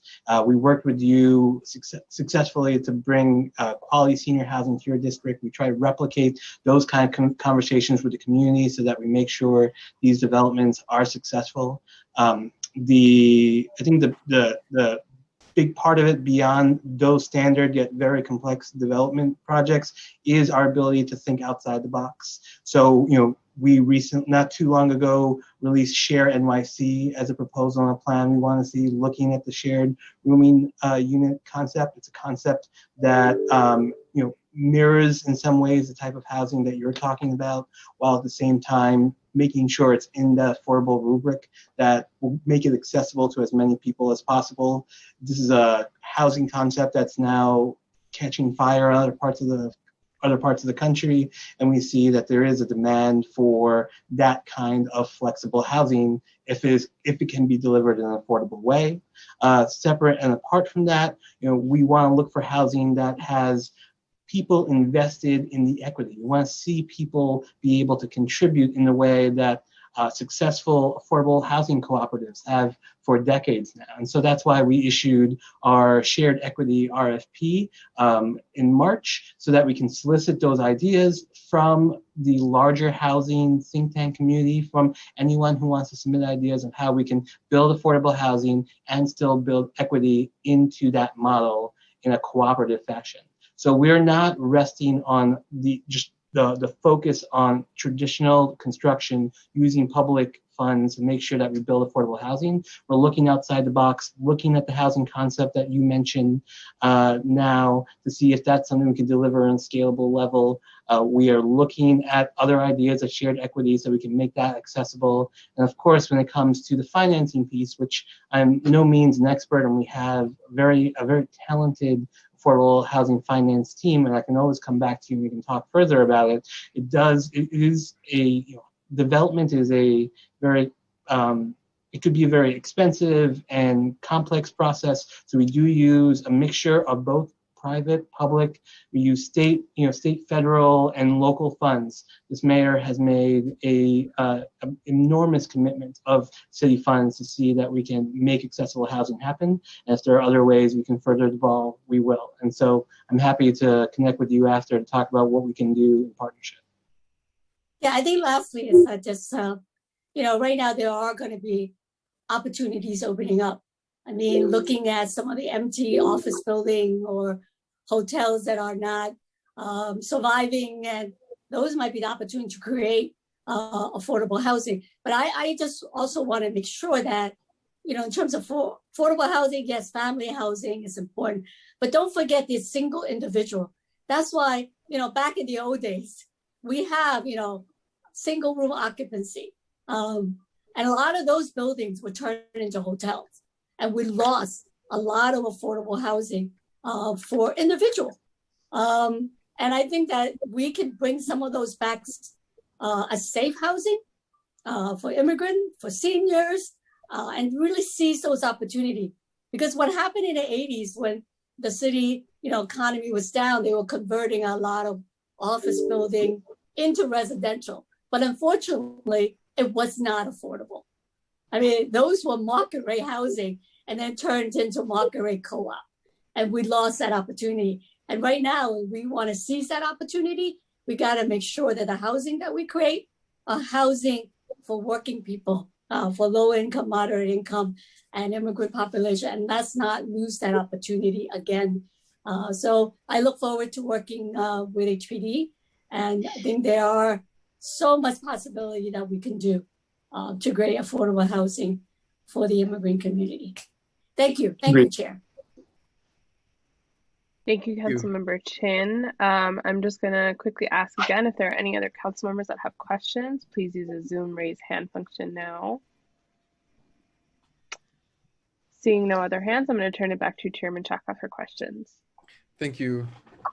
Thank you, Committee Council Harbani Ahuja. I want to actually start with one of the first questions that Chair Cornegy asked to Moya, to the Mayor's Office of Immigrant Affairs, and really just dig deeper about these federal rules and proposals, the HUD rule and public charge. We did a lot of work to organize together to bring better information. We're lucky that we've landed where we are right now, but it had a lot of impact, a chilling effect. And so have you measured, I know that we talk a lot about what we're doing, but are you measuring that chilling effect and as it pertains to the housing assistance programs that are currently available? You're basically like giving me a flashback of the meetings that Sabrina and I had. It is, measuring the chilling effect is definitely one of the top priorities for us. In fact, it is probably our #1 priority in terms of our research work. But it is also, as you know, a particularly challenging area, because of the lack of actually quantifiable data. And we actually have been, for instance, talking to some of the agencies that administer public benefits like SNAP or housing and some of the other benefits to see if there are ways to detect sort of a trend in terms of chilling effect. And the challenges that we have seen so far is that because there are so many other confounding factors, including seasonal effect, economy, etc., it's really hard to see that. So we are thinking out, basically a lot beyond that to see whether there are other ways that we can do that, including survey with the clients that we encounter through our programs, or implementing a more specific survey that is more, like through sampling approach. But I am going to defer to Sabrina, who probably thinks, oh God, Jean doesn't know what she's talking about, to provide more detailed and more rigorous, information. Yeah, and I'd love to get some numbers. It sounds like you're doing surveys. That's what we're trying to get to. Thank you. I don't have, honestly, too much to add, except perhaps to note that, like, by design, a lot of our programs are designed not to ask any questions about immigration status, which I think then deliberately makes it really hard to measure, if there is a chilling effect, which populations are being impacted most and why. To Jean's point, there's so many changes, particularly with a pandemic, that might affect uptake of benefits. But to Jean's point, it is something we think about often, and we work with a lot of community-based organizations and our partners just to hear anecdotally about what is happening on the ground. And hopefully we can get numbers, but I think it's often easier for different programs. And where we have numbers, we have released them in different fact sheets like that we've done in the past, including around SNAP, around WIC, and then other surveys that we've done around awareness of public charge in general. But I think housing in particular is really tough to measure as a household measure, but nothing further to share at this point. Yeah, just to add to that, it is something that I just want to note that even though we cannot share any numbers because it has been, really challenging to get sort of like exact quantification of the effect, it is something that we are constantly thinking about, and not just thinking about, but actually looking action to see what's available, and we would love to actually collaborate with you if you have ideas or, if you have certain initiative in mind. I think this is actually one of those, areas that's so important, but also because our research team is so small, meaning just us. And so having, other partners who can really help us would be incredibly, valuable in being able to actually do more of this. So I really appreciate further discussion. Okay, awesome. Thank you. I don't, I should say I appreciate the fact that it is hard to measure because we're trying to be as respectful and understanding of immigrant engagement, and not asking the questions is where we want to go. So I appreciate that. I think that I want to see some movement here, and even some experimentation about how we can get information. And I think what you heard from the first two speakers on the testimony side, we heard very clearly that they also want access to just funding so they can pay for rent. And I think that we can measure it not just by saying, hey, is there a chilling effect, but say, here's a service, here's a universal basic income pilot program that can offer rent, and then see who signs up and see if we can get that need. And I think we can really offer multiple tools, but the issue is resources. How do we get resources into hands of our undocumented community members that are having housing crisis issues? And there's a big plan that we can really come together around. So I think that's another way to understand it, not just by the chilling, but by the access. And if we give access to resources, then we have something. And we're in the middle of a budget conversation too. And I think that's where we can really build something. And that a pilot, and this is something that members I and others are thinking a lot about, and we want to put some meat to these bones, is measurable. We can measure who's coming with the eligibility that we can create. So that's just an example. That's an example. Yes, absolutely. And as you know, in fact, with your heavy support, we have done the cash assistance program, and I was very happy to hear that Mr. Bravo actually got what I think was our funding through the Urban Justice Center. And I think it's something that we definitely understand that there is a continuing and in fact even bigger need for, and wanting to actually provide that continuous support. It's something that we don't necessarily think of as a one-time thing, and we are continuing to work on, and we would love to be able to continue to collaborate with you and think about new ways that we can create more resources for people who are left out of the existing benefits. Great. Well, and I think that's the sweet spot. Let's move over to HPD, and Deputy Commissioner Tagani, has HPD noted a decrease in enrollees for any of the housing assistance programs? I'm looking for numbers here over the last 4 years, and any analysis from those numbers about any decreases, and back to the chilling effects. How have you measured that and analyzed that? So, Chair, at this time I don't have specific numbers. I can come back to you with it, but I will tell you that the housing voucher program of our world, as you know, for many reasons, it's not something that is accessible to the New Yorkers that we're talking about. But that is a consistent need that is taxed on a regular basis. There is always a present need. In fact, the need is much greater than I think the city is in need of more affordable housing. So in the world of housing vouchers, that's a very consistent need. From the perspective of affordable housing and the housing lottery, my colleague, Deputy Commissioner Hendrickson can add, but we are constantly seeing, huge requests for placement in our affordable housing, which is a clear sign to us that, and keeps the pressure on us to continue to find more public sites to develop into affordable housing, more partnerships with with holders of that housing to either preserve or create new housing. The need is extensive, but Deputy Commissioner Hendrickson, if you have anything like that. Yeah. Good afternoon, everyone. I'm sorry my video doesn't work, so I do apologize. Amanda, I think you said it well. I don't want to give a number and be incorrect, but I think your point about in terms of the lotteries that we conduct, we always have tremendously more people applying to the lotteries than there are units. So again, we continue to see, many New Yorkers seeking affordable housing, many New Yorkers seeking to preserve affordable housing, and we are doing our best to try to keep up that pace of building and preserving housing. So we continue to keep doing that work. Well, and so we definitely want to get those numbers. This is part of how we want to build either new programs and be experimental. The budget this year is changing for the better, and I think this is the opportunity to really work together to figure out what can work. And as I understand it, and this is just through my district experience in Sunset Park with affordable housing lottery programs, 100% affordable programs with Fifth Avenue Committee, undocumented community members can apply.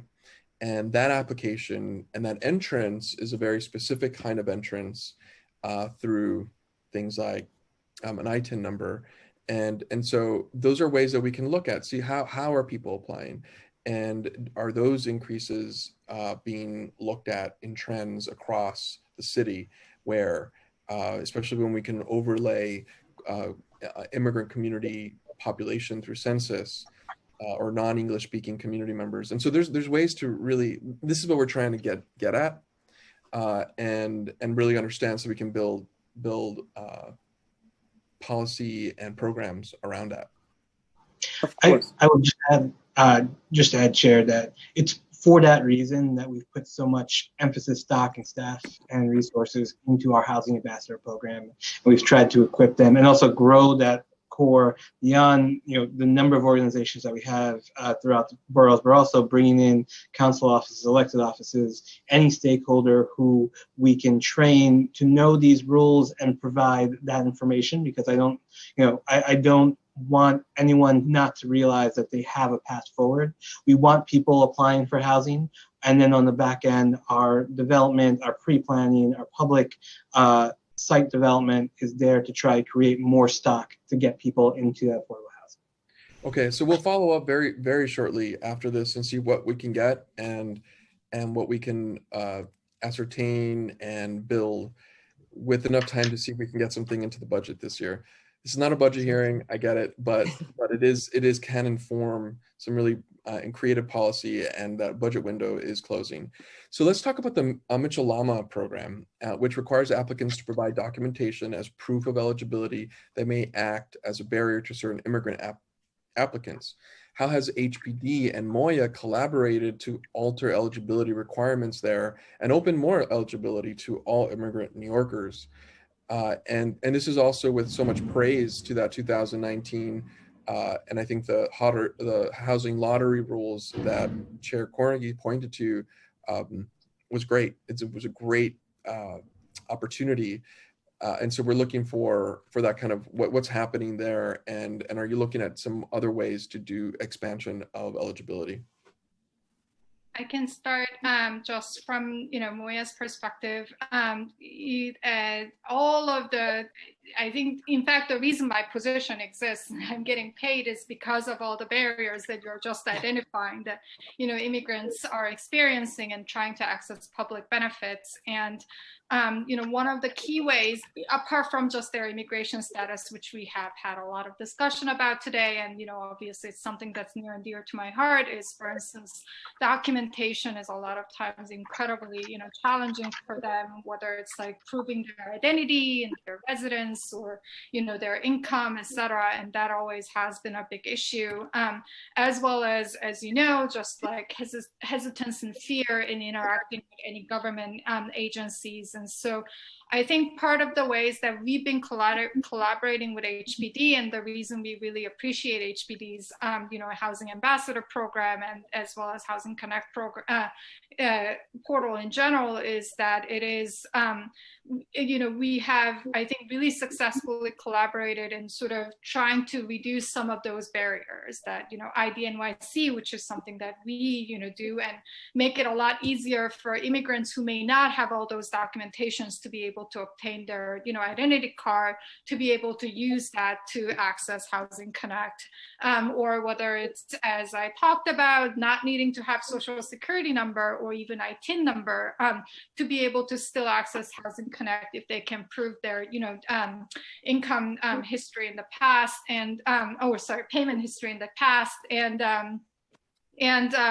as well as sort of always working with the community-based organizations, which I know it's something, Council Chairman Chaka, you feel very passionate about, of like they are directly connected to the community members, and they have their trust. And so for them to be able to actually provide assistance and, giving the confidence that this is something that immigrants really should feel entitled to, that they should, apply and seek assistance because, it's their tax money, and the city is providing these services. So that's sort of what Moya's, and also we are doing, in collaboration with the CEOs and HPD. And I will let Ahmed chime in with the further discussion about, how we are expanding immigrant eligibility. And thank you. And I'm going to touch on some points, and I'm going to also ask my colleague, who is very well versed in this topic, to add. But while there are laws, Mitchell-Lamas do require New York State residency, and in the same vein, others also require U.S. residency for the head of household when you're dealing with Section 237 units. Even in that world, managing agents do not inquire about the legal status of applicants. People don't need to provide the green card or any type of documentation that would show that they are in the country legally. The requirement of the New York State residency can be satisfied with a driver's license, a lease, a Con Ed bill, credit card, etc., and it does not require documentation that a legal resident to show that residency requirement. So that, I think, is an important note to make. And then, Anne-Marie, if there's anything more you'd like to add. Sure. Yes, thanks, Councilmember, for that question. And just to be clear, Mitchell-Lamas are not advertised through Housing Connect. They have a separate kind of lottery process called Mitchell-Lama Connect. And those lotteries are only really used when the developments need to replenish their wait list. I mean, Mitchell-Lamas, again, because they're so affordable and there's been so much demand, there are existing wait lists that are really in place for many of the developments. So again, we do have on our website a list of all the Mitchell-Lamas that have shorter wait lists. And of course, veterans, whether they're immigrants, great. They would go to the top of the external wait list. So that's really how Mitchell-Lama operates. It's a state, legislative type of program, and there's a little bit less flexibility in that program than others. But again, because the wait lists are so long, typically the apartments are not really being advertised outside of using existing wait lists to get people who have been waiting many, many years for those apartments. Thank you for that. And it makes me think about the Home First Down Payment Program, the assistance program that provides qualifying home buyers with up to $40,000 towards a down payment. We've received reports that while individuals were found eligible for the program, financial lenders were unwilling to provide the financing necessary to complete a home purchase due to the individual's immigration status. What relationship does the city have with these lenders? Relationship / power to really influence and connect to the lenders?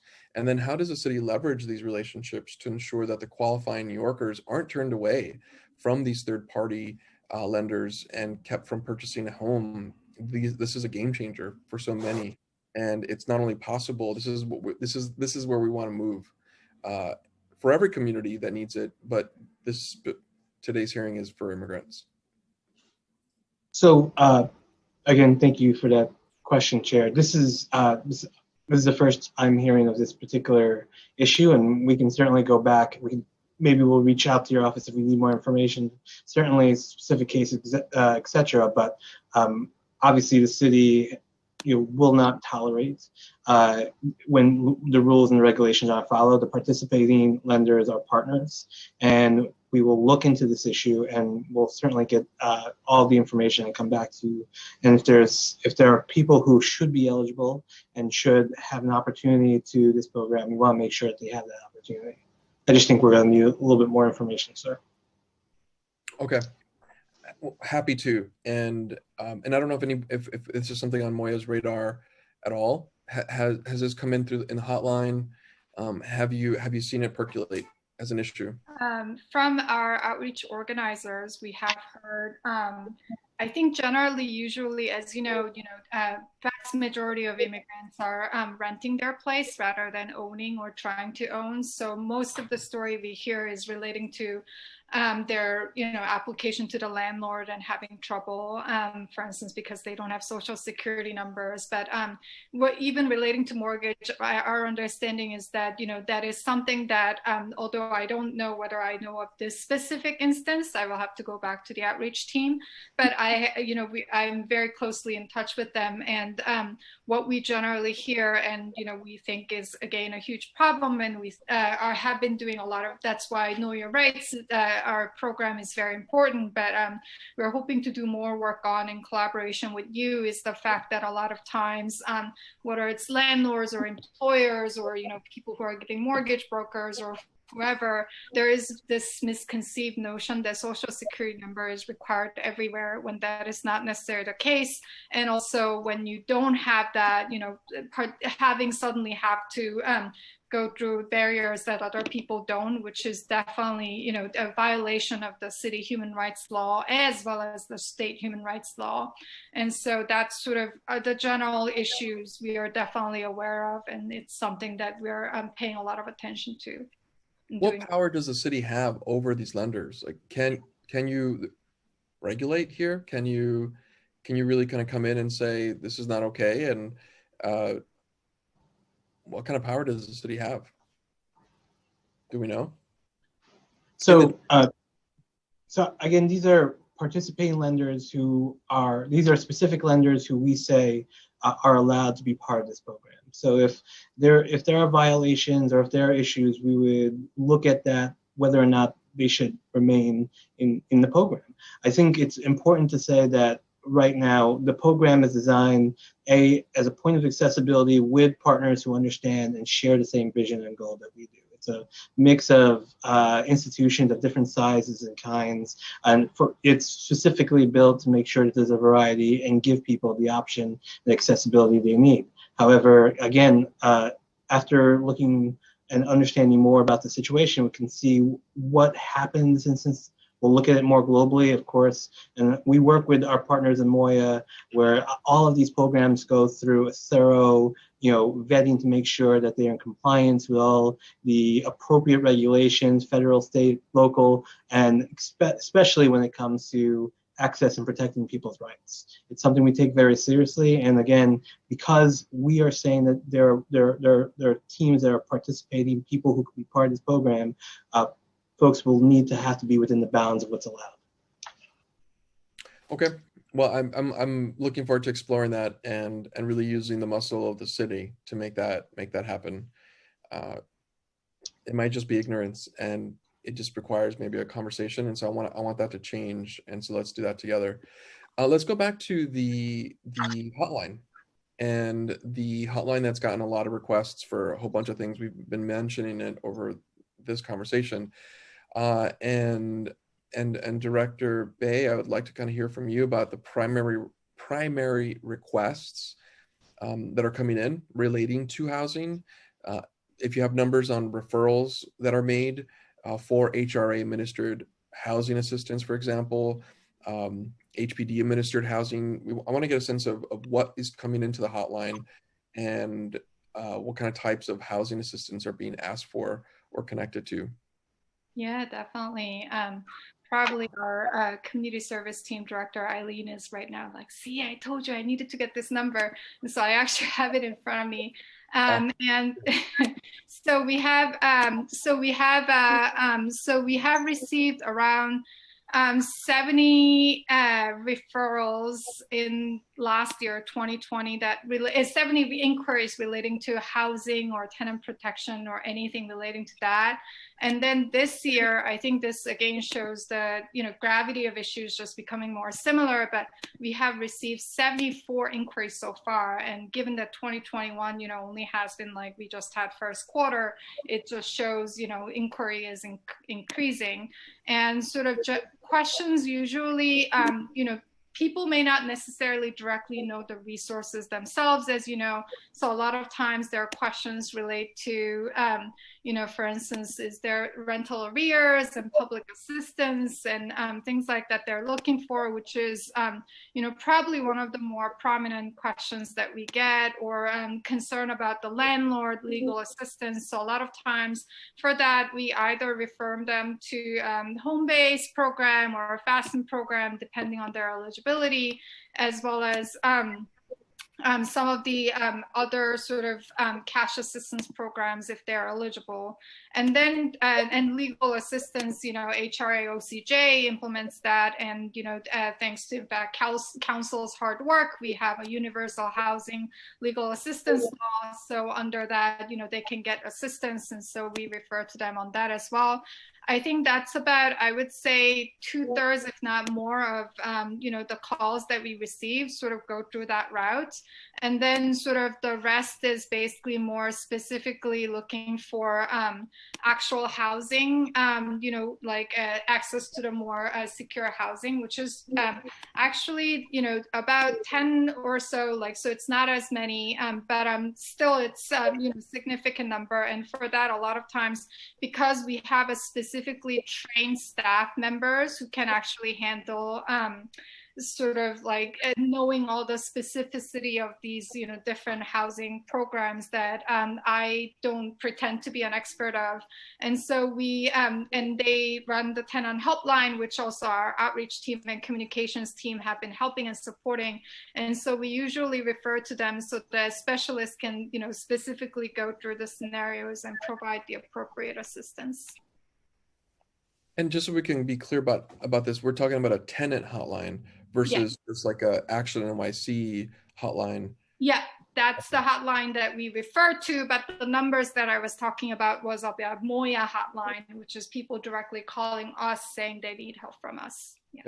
Got it. And that's a citywide hotline as well. Yeah, tenant helpline is a citywide helpline, and it's managed by Mayor's Office to Protect Tenants. And they handle all these issues, including, also like they provide, for instance, assistance to fill out the hardship declaration to be protected under the eviction moratorium and things like that. So they handle a comprehensive range of different services that people need relating to housing. Got it. Thank you for that. I have some follow-ups, but we can talk offline on that. Moving on to really thinking about how Moya conducts outreach, really specifically to housing resources and assistance. How do you target specific communities? How do you know where to target, and what do you do to target those communities? Actually, one of the things that Sabrina and I have been doing a lot of thinking around lately is how, and we always have been aware, but how immigrants are not a monolithic entity, which is, I think, sort of what you're referring to, that, within immigrant communities, obviously, there's always like income disparity, even when we talk about, for instance, specific like Asian immigrants, being part of it, or like Black immigrants, etc. Like even within them, there is a huge disparity as to like their income, education, what kind of jobs they have. And as we know, New York City, a lot of times they live in different neighborhoods, sort of like congregated. And that also, depending on the housing stocks in those neighborhoods, that can obviously create very unique housing issues that might be different from others. Their culture obviously has impact on that as well. So in terms of working with the outreach team, I mean, while we fully understand, we take our responsibility under the city law to not discriminate against anyone based in providing programs to based on their national origin or immigration status very seriously. We also fully agree with you and think it's very important that we need to know the specific needs of different communities and target them. And so actually for that, I think there are a couple of ways that we do it, which is that most of our presentations that outreach team conducts and doing is done in language. And this is thanks to their amazing capacity of being able to speak many languages. And, in that process, and also they're constantly talking to different community leaders.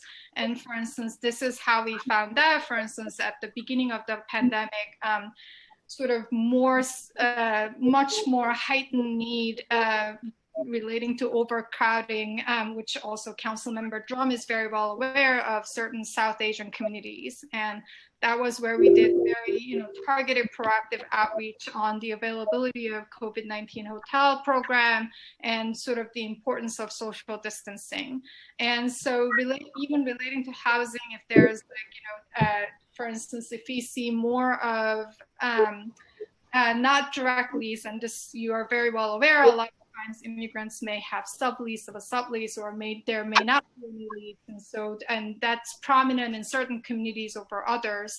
And so in those cases, particularly highlighting when we are doing presentation that that doesn't mean that you don't have rights. In fact, you still have a right as a tenant to not be evicted without the due process procedure. And so those are some of the ways that we are trying to do more of a like making sure that we address specific needs of the communities. But we would further like to collaborate with you on, I know that this issue is very important to you. We have heard through your council staff that this is something that you are really caring about, and that's something that we also would like to do more work on. So well, and part of what we want to get from this hearing and some follow-up from this hearing is just data, raw data about numbers, funding, time. Like there's a lot of ways we can measure the focus and outreach, geography. There's analysis here that I think could help us at the council as the policymaking machine to really offer you all some ideas. But without numbers, it's hard. And it's not impossible because we have relationships, so we can through anecdotal response, we can do that. We want to dig deeper with numbers. We want to really understand what's happening now, where is it happening, how is it happening, and that's what we're trying to do. And so maybe this next question can get to that, and really in partnership from Moya with other agencies. How do you educate housing inspectors on the experiences of immigrant New Yorkers, because they're not a monolith, they're very different, and issues, language, all of these pieces. How do you educate them, and specifically tenant harassment and immigration enforcement, to ensure that there's a positive and sensitive interaction between the inquilino and the city person? Yes, just relating to the data piece, it's something that, again, Sabrina and I are working on. It's like you must have secretly logged into my computer and looked at our research agenda priorities or something.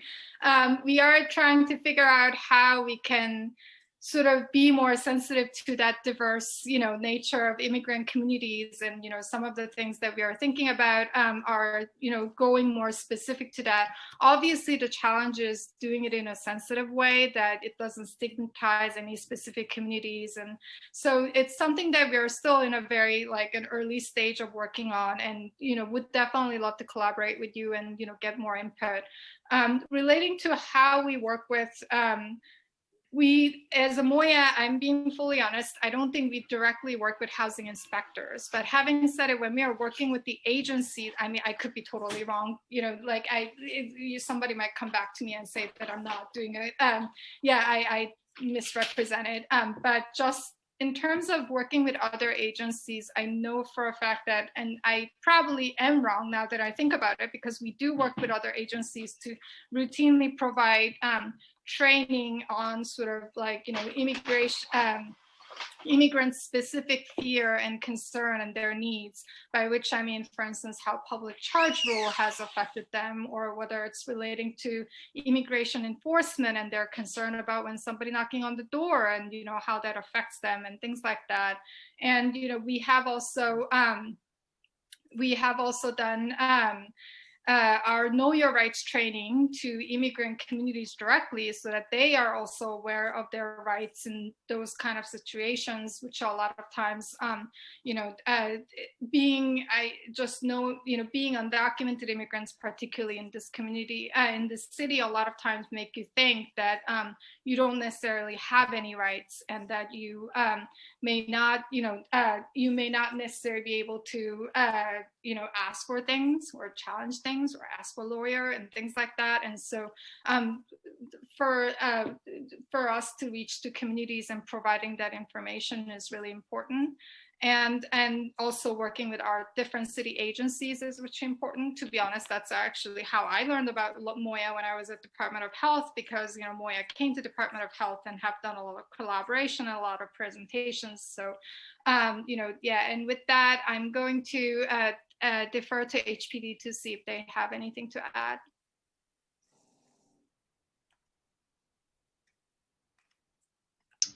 Thank you.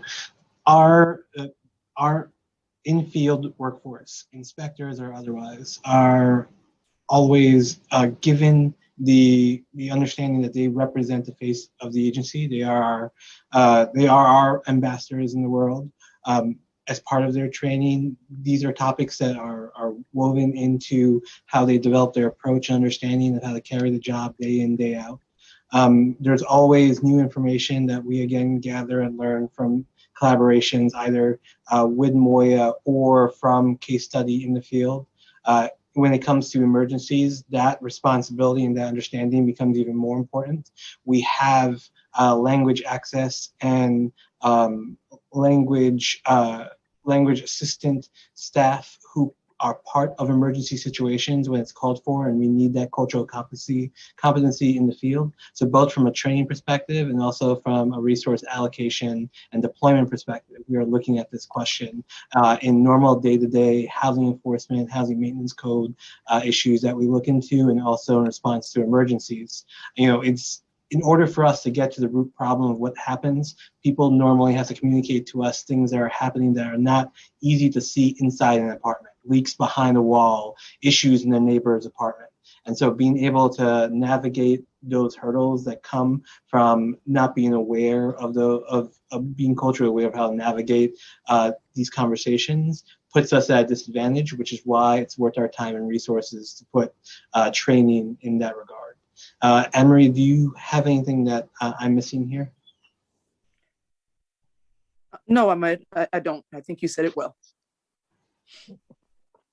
Okay, well, thank you for that. I want to follow up with that too. That's an area of opportunity here to be not just sensitive, but to be held accountable at the city level. That this is a fresh training, that it's up to date, that an inspector will understand that there's a public charge rule as soon as it changes, that may come up, that they're ready. You know, they are the face. We're all the face of the city in some ways, and that interaction will rise up with issues if you even get to the point where you're engaging and talking. And so, okay, great. Thank you for that. I want to move through. And I'm just thinking about the kind of multiple issues that have happened in the immigrant community, and very most recently, the sustained rise in anti-Asian discrimination and harassment permeating New York City now for more than a year now. What sensitivity trainings have been required of city employees who regularly interface with members of the public? I'm going to go back to the housing inspectors because I think that's what we're trying to understand. But has anyone gotten new training, different training, better training around this issue? Sorry. So, Chair, once again, I want to repeat what our comments and our statements. That kind of action is unacceptable. We moved quickly to address the situation, and we made sure to reiterate to our staff, regardless of their inspector, any employee at the HPD, what the standard is and our responsibilities as stewards of that standard in the city. We will continue to look for ways to get that message even further ingrained in our work as an agency, and especially an agency who's for the last 2 years, over 150 meetings, has worked to develop a robust fair housing plan around building more equity in the way we create housing and allow people to move and grow in the housing network in New York. We are constantly thinking of strategies outside and inside. So it requires, internally, our staff has gone through extensive cultural awareness and equity training as part of that process. And that is something that out of that process came out ideas of how we can better instill that in our inspector training and in our staff training to be better stewards of that standard. So I think what I heard was that, and I'll just repeat it back to you, that is unacceptable across the board. You have a standard of excellence and you're going to meet it. What I'm asking for is any additional new, since we've all been seeing the rise in anti-Asian sentiment throughout the city. That's what I'm asking for. I'm not asking for like what you already do, that we're going to hold you accountable to that excellence, but is there anything new that you've done? And I know recently there was some stuff in the press about a housing inspector, but is there anything new? That's what I'm asking about. I can come back to you about any new trainings or any adjustments or revisions to that training. I can tell you that we have started by making sure that is the priority of management and supervisors to spend time to address this issue and make sure people understand that standard. But if you, for other kind of specifics, technical changes or updates to material, I can come back to you and answer. Please, thank you, shortly, because we really want to get a sense and stay on top of that for every reason that I think we're trying to figure out here. And especially through this committee specifically, we're really interested in elevating this issue through a public hearing conversation and ensuring that we can really hold the city accountable to addressing that. And that we think that space is a training space that's new and very specific and is done. And not just like referring to, well, this is not who we are. It's clearly not working. Let's make it better. So let's move over to the federal stimulus. I know as a BNT member, a budget negotiation team member, we're all looking at this and figuring out where's it going to go. And we're in the middle of that negotiation, but very specifically, how is that money being used to ensure, as far as you know, both Moya and HPD, to ensure that immigrant New Yorkers have equal access to affordable housing? Our city testing and vaccine sites, for example, screening, housing, and this is something that I'm personally working on right now. We're going to be interacting with, if we get it right, and I am hoping we do, that's the goal, to get 90+% vaccination. We're going to be seeing people go through a city government experience like a vaccine. And if we're not throwing everything at it, like what's going on with housing and food stamps, can we re-enroll you? This is an opportunity to really engage someone that is now coming out and saying yes. And I'm talking about the immigrant community, who we're already going to have trouble. That last 25% is going to be the hardest as we get to vaccination. This is an opportunity to engage in a very positive way, and already, that's someone coming in already worked on with trust. And maybe it's a local council member, it's a local nonprofit. They will have some kernel of trust to get into that room. Perfect opportunity to throw this in. So are we thinking about stimulus money for this? And can we work together? Because I have some ideas on how to really draw that for not just vaccine equity, but services equity. I can start with a couple of things. And, I think where you're thinking is exactly where Moya is thinking. And in fact, we have been, working really closely with the Vaccine Command Center of the City Hall and sort of advocating for that, importance of engaging community leaders like you and nonprofits, et cetera, for them to be actually, to make sure that, we gain their trust and also help them gain access to getting needed services. So for instance, for especially vaccine. So with vaccine actually relating to federal funding, our city has been working with a lot of community-based organizations who are part of the Test and Trace, CBO group that are providing assistance to, New York City residents, including many immigrant communities. In fact, many of them are organizations that you're very familiar with that work with immigrants and undocumented immigrants. And, that was something that was partly, possible because of ability to utilize federal funding. And, the fact that, again, as you know, some of when it comes to sort of more indirect access assistance, it becomes a little easier to rely on federal funding. And so that was, some of the ways that we have been working on. And in terms of the housing, you may have probably that federal stimulus included the emergency rental assistance funding that originally state government implemented like twice, with the applications period being open twice. But I think for a number of reasons, just being perfectly honest in terms of the exact barriers that we have talked about, including immigration status and documentation and just the challenges that people had, I think it still, could use more outreach and more assistance to be able to fully allocate that funding, which was why the city stepped in. And, now we have an RFP available for community-based organizations to be able to provide, sort of assistance to the community members directly so that they can access this fund, which they obviously, as we know, really need given the rental crisis that we have in this city right now. And so those are sort of the two big ways that I can think of. And, everything, pretty much all of the Moya program, partly because, we are not necessarily a huge agency, but also partly because we really, really highly value our partnership with the community-based organizations. So all of the programs that we lead or we have had a very significant role on, like FASN, is done through CEOs. And I think HPD also is on the same, sort of wavelength as well on that, which was why that program worked out that way. And so that's, I think, how we really try to make sure that, we can sort of meet immigrants where they're there. And by the way, I'm quoting you in your, I think, hearing like 3 hearings ago or something. I wasn't lying when I said I was here, all the time.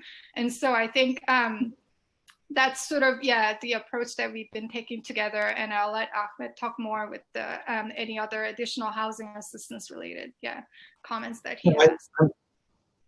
Thank you. I think you said it well. All our partners on the ground, whether it's for proactive inspections or any of our other organizations that we run around tenant harassment, where we work with groups, we are also talking to those groups about what other wraparound services they're providing, whether or not it's something that we can be involved and support. And if needed, and many of them are very savvy and astute and don't need this assistance, but from time to time they will need help bridging connections to other city agencies. That's what we're here to do. As behind the scenes, we are constantly as a government meeting together to make sure how we are leveraging every opportunity, piggybacking off each other's events. We are using our shared social media and communication platforms to talk about these things, like making sure that New Yorkers get vaccinated, regardless of what the issue topic is, because we know that at any point, as I said earlier, people are living tremendously difficult lives. They're navigating a lot of things. So if you have an opportunity to capture their attention, that's when you need to get the word out. I also just wanted to take a step back and affirmatively say that on your question about trainings, they are being refreshed due to the situation that's going on, the things that are happening, so that we make sure those lessons, especially for our inspectors, are there and present and ingrained. And of course, we'll continue to come back to you with more specifics, but wanted you to know that affirmatively trainings are being refreshed. That's great to hear. Thank you. Thank you for that. And I think I just want to say, and this is my final question, and I'm really looking forward to hearing from the advocates and maybe even really kind of hearing from them and not just on the approach, ideas and what's happening right now, but in response to what they heard from you all today. And if there are any gaps in that experience, that we find those gaps and fix them. But I know that just through my work in the last year, this is something I'm talking to the team about. There are a lot of separate from the assistance that we're getting directly from the city, that the mayor will have the opportunity to propose spending, and the council will have to approve that spending through our budget negotiations. There are separate pots of money or nationally through. There's national money coming from the federal government to help cities fight vaccine equity. And I think that is Moya connected to those conversations in drawing some of that money through the Department of Health? And I'd like to get in on that conversation to really help think through this. Language access is everything to vaccine equity. And I think this committee has the opportunity to really inform those applications, especially when we're talking about like $20+ billion that are going nationally. I want to be able to influence that. And can we do that? So so there are multiple things that I can refer to. One is that, there has been a RFP that was issued by the federal government that was sort of seeking, vaccine equity outreach work. And we have been in touch with Department of Health. I think my understanding is they, have submitted their own application and sort of making sure that is, and the thing about the OHMH, and I came from there, is that we have very close relationships, so they fully understand, particularly the people that I work with, the importance of sort of, like addressing certain very immigrant-specific issues and designing program, and so that's something that's very much on their mind, and I think sort of in terms of the work. Yeah, and so the work that's doing with the CBOs and relating to the federal fundings, we work from Moya's perspective, we work in both ways. One is working with the agencies to make sure that we can influence the way that they're doing their operation. It's not just about, in fact, outreach to communities that are being left out right now, but it's, beyond that in terms of access, what are the things that we see that are not being addressed on sites. So whether it's language access issues, or whether it's the fact that on FEMA's side we have military people standing outside, or that or the documentation issues, although it's now less of a burden when people had to show their employment status, the challenges they had. And so from there we have had a very collaborative relationship, trying to come up with alternatives that we can negotiate with the state to be able to, utilize, whether it's, for instance, for day laborers or some of the other people who, delivery workers and other people who may have a really challenging time finding an employer or getting an employer's letter, because of their immigration status.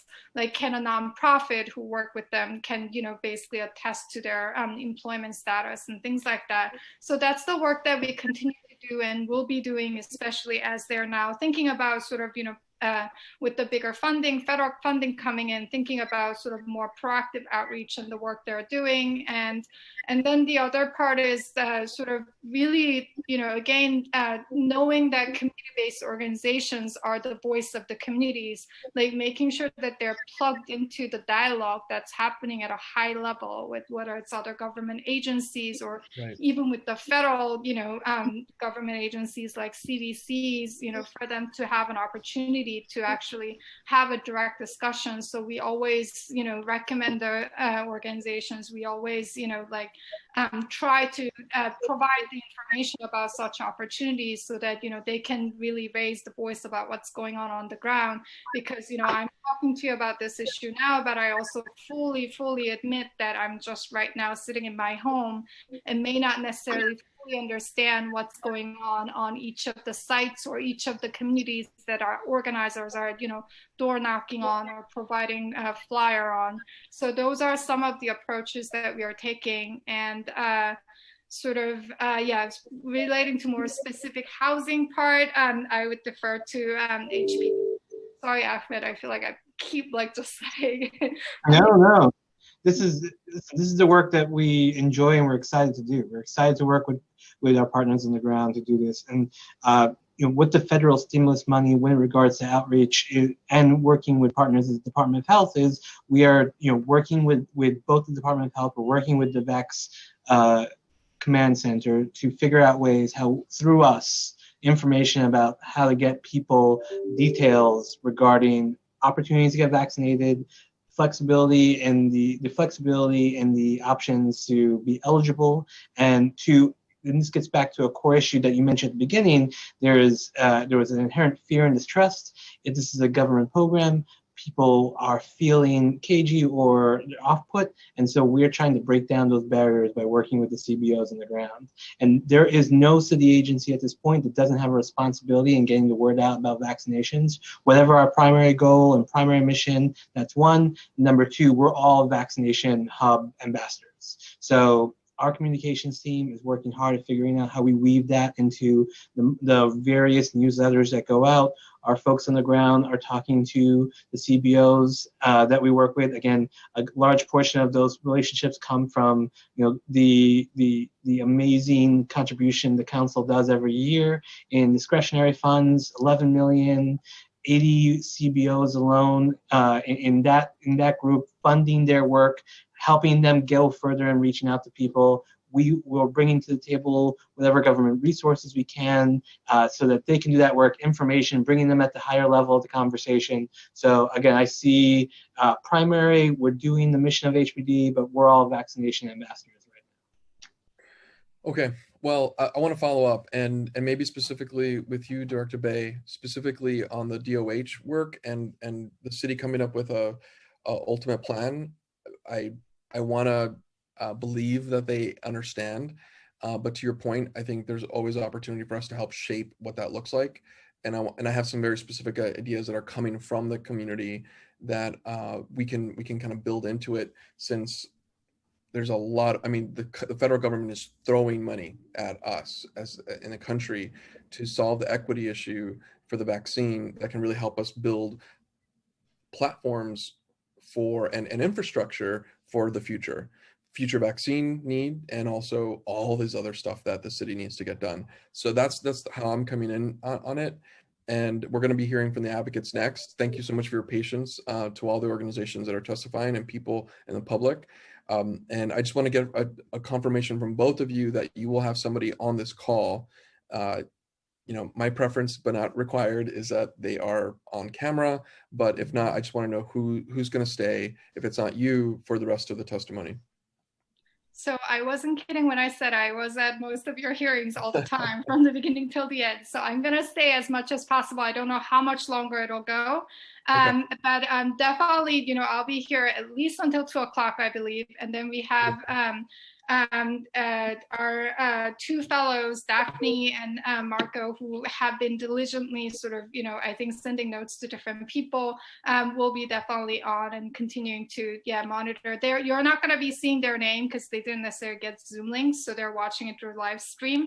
But they will definitely be there, and I will be there as long as possible. Okay, and Sergeant of Arms, if we need to bring them on so that they can take notes as an official capacity, I'll recommend that, but I don't know how that will work. And then HPD, what's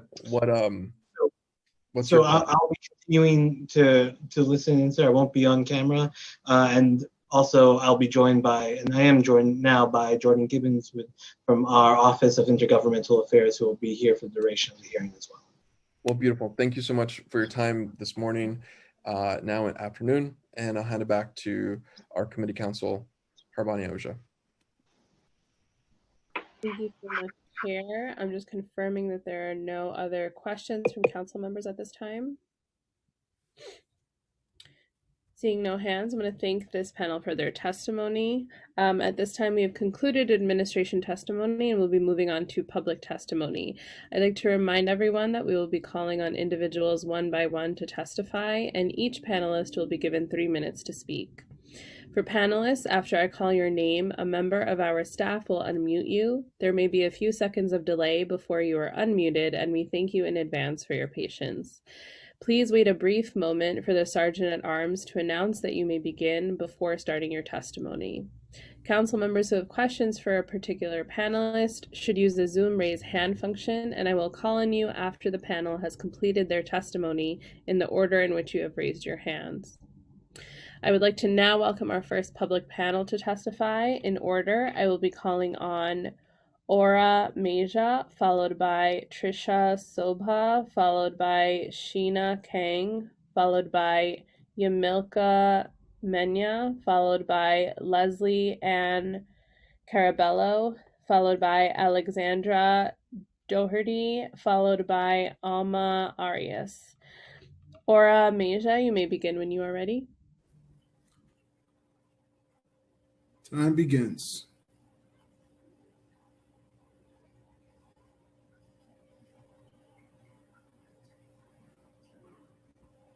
Aura, we can't hear you. You have to accept the unmute.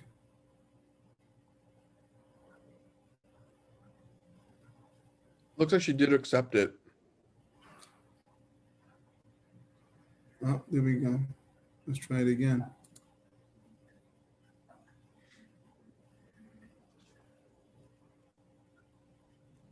Ahora no se escucha.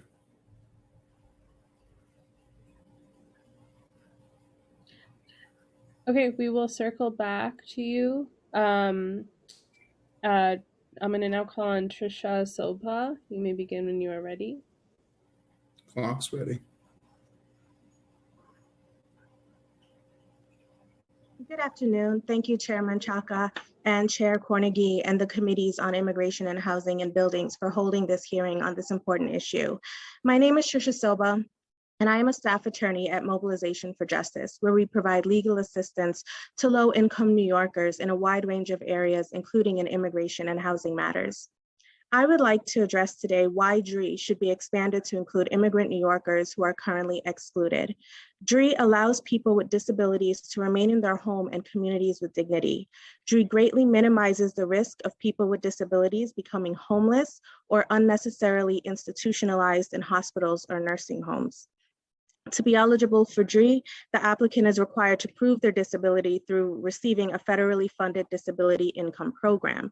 As mentioned today, due to immigration status, certain immigrants, including undocumented immigrants, are ineligible for these forms of disability payments and therefore cannot qualify for DREE only because of their immigration status. Providing no other alternatives to prove their disability is not only unacceptable, but also discrimination based on immigration status. Expanding DREE to immigrant New Yorkers, many who have been the hardest hit by COVID-19 in New York, is more important now than ever. Many have lost their jobs or are subject to discrimination and unfair wages because of their immigration status. Therefore, having to pay increasing rent has become even more difficult for them. This will undoubtedly lead to homelessness and placement in the shelter system, or unnecessarily institutionalization in facilities like nursing homes that have been plagued by COVID-19 over the past year. It is time to expand DREE to immigrant New Yorkers who are currently excluded. It is time to stop the unfair and undeniable discrimination based on someone's immigration status. Expanding DREE to immigrant New Yorkers would allow them to stay in their homes and would also be saving New York City money by avoiding an increase in placement in the shelter system, hospitals, or nursing homes. I believe legislative fixes are possible and that there are solutions where immigrants can be included and heard. By taking the necessary steps to include immigrants in DREE, where we would be on the way to ensuring that no New Yorker is left behind and that they receive the benefits they qualify for regardless of their immigration status. I would like to thank Senator Rivera and Assemblymember Gonzalez Rojas for their leadership on this very important issue. I would also like to thank Councilmember Drum for his leadership in the New York City Council on this issue. Thank you all for your time and for allowing me to testify today on behalf of the community. I am so honored to serve every day. Thank you for your testimony. I'd like to now welcome Sheena Kang to testify. You may begin when you are ready. Clock is ready. Good morning. My name is Sheena Kong. Thank you, Chair Menchaca and Chair Cornegie and the committees for holding this hearing, and thank you for allowing me to testify today. I am a senior policy analyst at Citizens Housing and Planning Council, or CHPC. CHPC is a nonprofit research and education organization focused on improving housing policy and planning in New York City to improve the lives of all New Yorkers. CHPC is in full support of the pre-considered resolution, and we thank Councilmember Drum for bringing it forward. Countless barriers in the workforce and housing market make it more difficult for foreign-born New Yorkers to find and maintain high-quality housing that they can afford. Obstacles like these tend to be even greater for residents whose immigration status precludes them from qualifying for federal aid. For example, the median earnings of undocumented New Yorkers in 2018 was only $29,000 compared to $49,000 for US-born workers. On top of these issues, over 200,000 New Yorkers face the additional challenges of working and maintaining housing and living with a disability. So excluding these especially vulnerable individuals from DREA limits the program's impacts and also runs counter to its goals. It hurts not only disabled immigrant New Yorkers who would otherwise qualify for the program, but also their children and dependents. Over 1 in 8 New Yorkers lives in a mixed status household, including 260,000 children who are overwhelmingly US-born citizens themselves. Too often, as policymakers and planners, we overlook the fact that 38% of residents and 44% of workers in New York City are foreign-born. And when our policies fail to consider the unique needs and challenges that these New Yorkers face, we both reinforce inequality and risk detrimental losses for the city overall.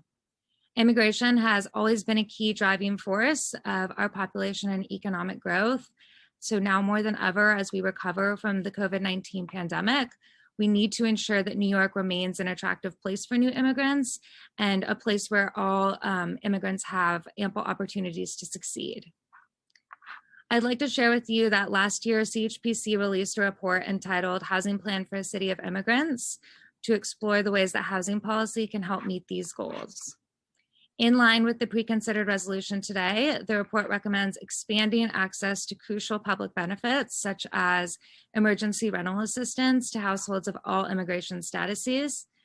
And many of the other solutions we propose resonate with some of the other really important issues that were brought up today, such as eliminating barriers for immigrant households to the city's affordable housing lotteries and creating a regulatory framework for the development of safe and high quality SROs. So we hope that you'll find this paper and CHPC in general as a resource in this discussion. And we look forward to working with you on these issues moving forward. Thank you so much. Thank you for your testimony. I'd like to now welcome Yamilka Mena to testify. You may begin when you are ready. Good afternoon. My name is Jamilka Mena, and I'm the Director of Immigration Initiatives at the Hispanic Federation, the nation's premier Latino nonprofit membership organization.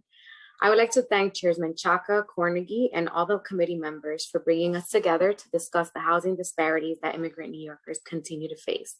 I'm going to cut down my testimony so that I won't repeat what has already been said with regard to the impact on the pandemic that has been had on immigrants and housing disparities. I think Mr. Bravo, Mr. Cortez, and my colleagues on this panel have done a great job on summarizing the issues and the data. What we want to talk about is sustainability. We know that the disproportionate impact on immigrants, especially undocumented immigrants, is far-reaching as has intersected all areas such as health, economy, education, and importantly, housing.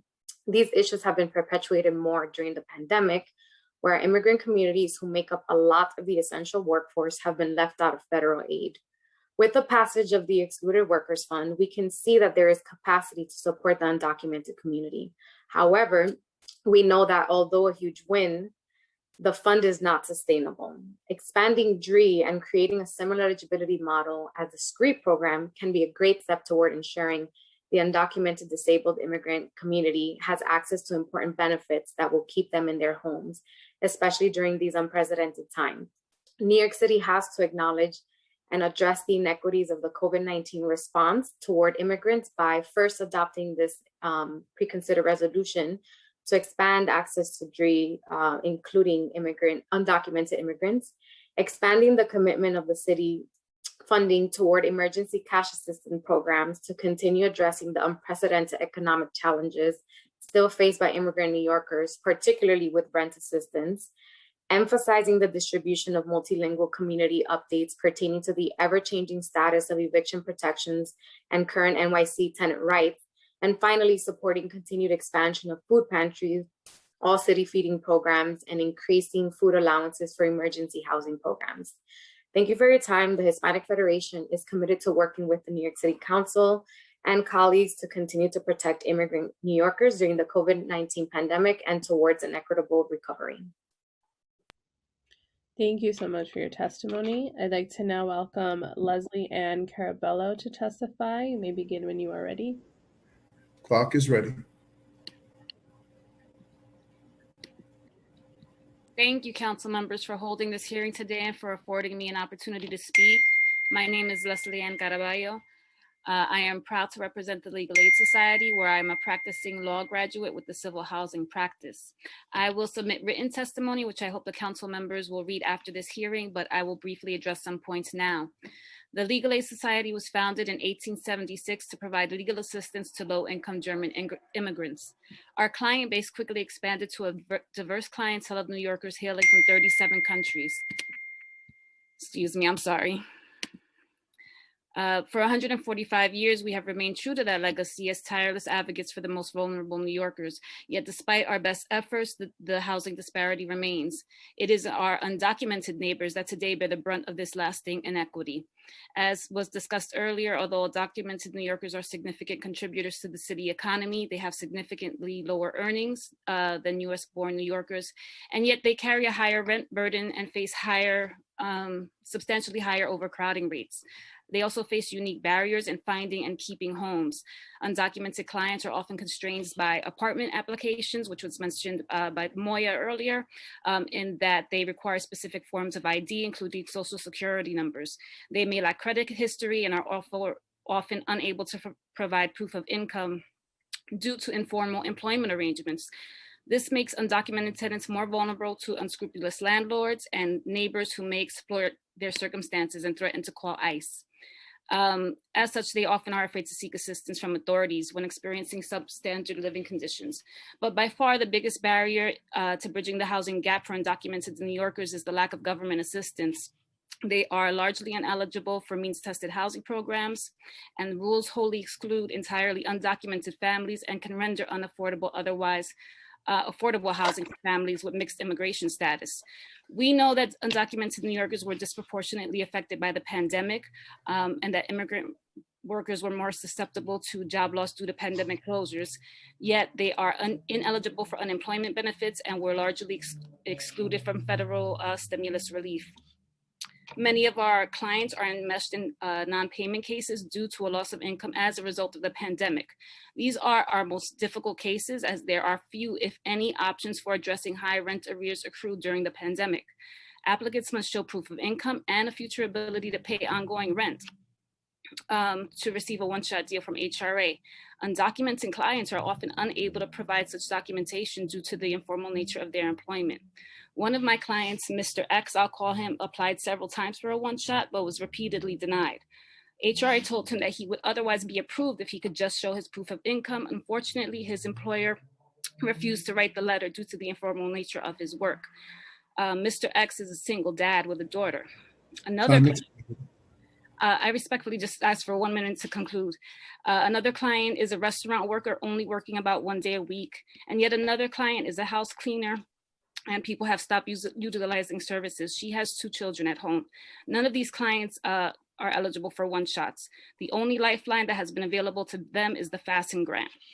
While we are heartened that the new emergency rental assistance programs will be available to undocumented individuals, we strongly encourage prompt and efficient administration of these resources with a particular emphasis on outreach and accessibility.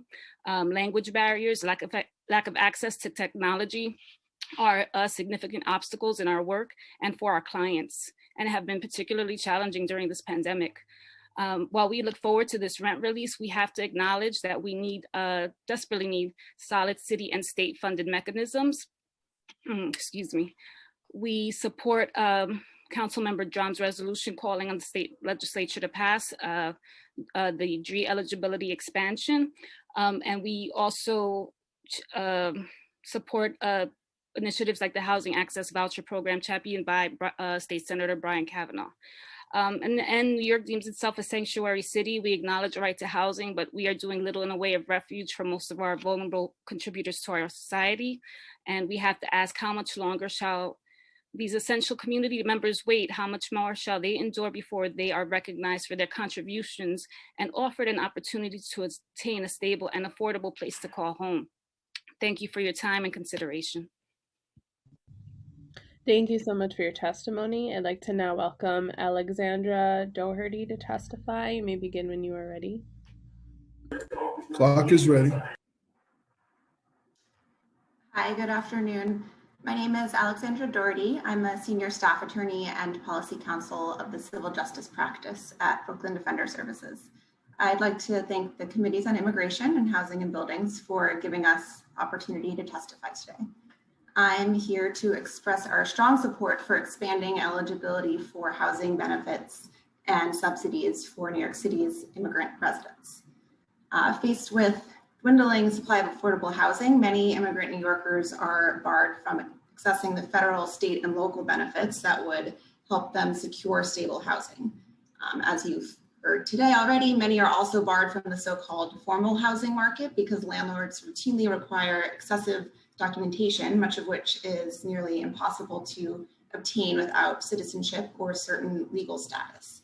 Without traditional documentation or identification, New Yorkers are stuck without a viable pathway to access housing, employment, or credit, and they're forced to resort to informal and unsafe housing arrangements.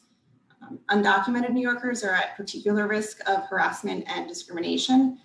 As you know, the unpredictable changes to immigration policy throughout the Trump administration stoked fear and uncertainty in immigrant communities, and changes to the public charge rule, for example, even though they're no longer in effect, we see that the chilling effects persist and many of our clients are still afraid to use public programs, even if they're eligible, that would help them meet basic needs. And the COVID pandemic has exacerbated these existing housing problems for our immigrant clients particularly. Many were already afraid of illegal evictions and hesitant to assert their rights in housing court, but the pandemic has added job loss, food insecurity, and escalating landlord harassment to that housing uncertainty. Without access to benefits and programs aimed at direct financial assistance or at canceling rent, clients who are already in unstable living situations will face self-help evictions now while courts are closed, or they'll be evicted in holdover proceedings when landlords realize that they can't pay their back rent or access housing subsidies and benefits. EDS supports the resolution calling on the state to expand eligibility for SCRE and DRE as an important first step. But these are narrow programs and the change would actually affect few, if any, of our clients. So beyond asking the state legislature to act, the city should also take action itself to ensure that all New Yorkers, regardless of immigration status, have access to safe and affordable permanent housing. Specifically, we recommend expanding eligibility for city FEPs, regardless of public assistance eligibility or immigration status. And we're broadly exploring and considering more kinds of direct rent subsidy programs, specifically for immigrant tenants. The city could also replicate the structure of the SCRE and DRE program and provide tax abatements to landlords who freeze the rent of low-income tenants. There's no reason this type of program has to be limited to disabled and senior New Yorkers in rent-regulated apartments. We also recommend that the city expand eligibility for supportive housing services so that our most vulnerable residents remain connected to the treatment and stability that they need. So I'll direct the committees to our written testimony, which has more detailed comments and recommendations. And thank you so much for your time. Thank you so much for your testimony. I'd like to now welcome Alma Arias to testify. You may begin when you are ready. Clock is ready. Good afternoon, Chair Powers, council members, and staff of the committees on immigration and on buildings and housing. My name is Alma Maria Arias, and I am the Outreach and Benefits Coordinator at Trans-Latinx Network. And today I'm here to speak on the housing disparities faced by many immigrants and how the Disability Rent Increase Exception DRY program can truly help this awfully neglected community reach absolute safety and prosperity. First, I want to take this opportunity to thank both chairpersons, Menchaca and Cornegy, for allowing this necessary and crucial dialogue to take place. As an organization led by and serving the TGNC-NB LGBTQ population, I, for one, being a trans woman myself, additionally immigrant communities, including every other intersection that exists between both, here in New York City, our unwavering aim is to contribute to the absolute access of our community to many of the resources and opportunities that are too often denied from. In turn, not only will this access of resources improve their lives in astronomical ways, but we believe it will ultimately empower and bolster future generations of TGNC, NB, LGBTQ, and immigrant communities in American society at large. According to Coalition for the Homeless, along with the Black community, Latino Latinx New Yorkers are disproportionately affected by homelessness, representing 32%, which almost reaches half of homeless people in the city. Additionally, according to a general population study recently published in May of 2020 by UCLA Williams Institute, 17% of sexually minority adults report having experienced homelessness in their lifetime. All these numbers are especially alarming for us, given that one, this number does not even begin to accurately report the many more people who go unreported due to being undocumented. And two, while we serve immigrants from different nationalities, the Hispanic Latinx community is the demographic we by far represent in higher numbers. Immigrant communities undeniably face many of the challenges and barriers some of us privileged citizens simply do not, such as discrimination, language disparities, lower access to healthcare due to lower paying jobs without benefits, and an increase in housing cost of living, all just because of their immigration status, among many other things. These issues oftentimes lead to deeper ramifications, in turn become more unfairly compounded with more complex issues involving mental health challenges. In our experience, we have seen how the intersection of all these challenges greatly affects the immigrant community in New York, in particular those with disabilities and chronic medical conditions. Many of our community members at Trans-Latinx Network are in the process of obtaining legal immigration status, and this consequently means that they cannot have access to many of the benefits that improve their living conditions. Given all of the aforementioned, providing access to programs like DRY would prevent many of our community members from continuing to experience homelessness and falling prey to the ever increasing issue of mental health in our country. We believe it is within the American moral fabric, your collective duty, and our bound responsibility to truly uphold a brave and dignified space for our sanctuary city, our communities, and our people. Thank you. Thank you so much for your testimony. I'm now going to circle back to Aura Meisha. You may begin when you're ready. Clock is ready. Hi, good afternoon, everybody, and thank you for inviting me today. Can you hear me? Okay, great. Yes, got you. Thank you. My name is Aura Mejia. I'm a tenant advocate and organizer at Neighbors Helping Neighbors in Sunset Park, Brooklyn. Great part of my work is to assist tenants facing eviction, organize and provide education on tenant rights and connect them with the city and state campaigns. I work mainly with undocumented community that face harassment, lack of repairs, eviction on daily basis. And during the pandemic, tenants also were facing new challenges with their health, losing family members, and losing their jobs.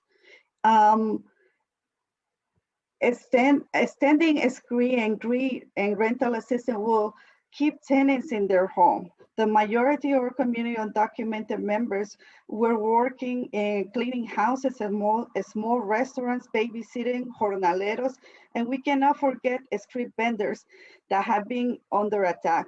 All of the hardworking immigrants have been struggling to bring food to the table and pay the rent without unemployment benefits or other benefits.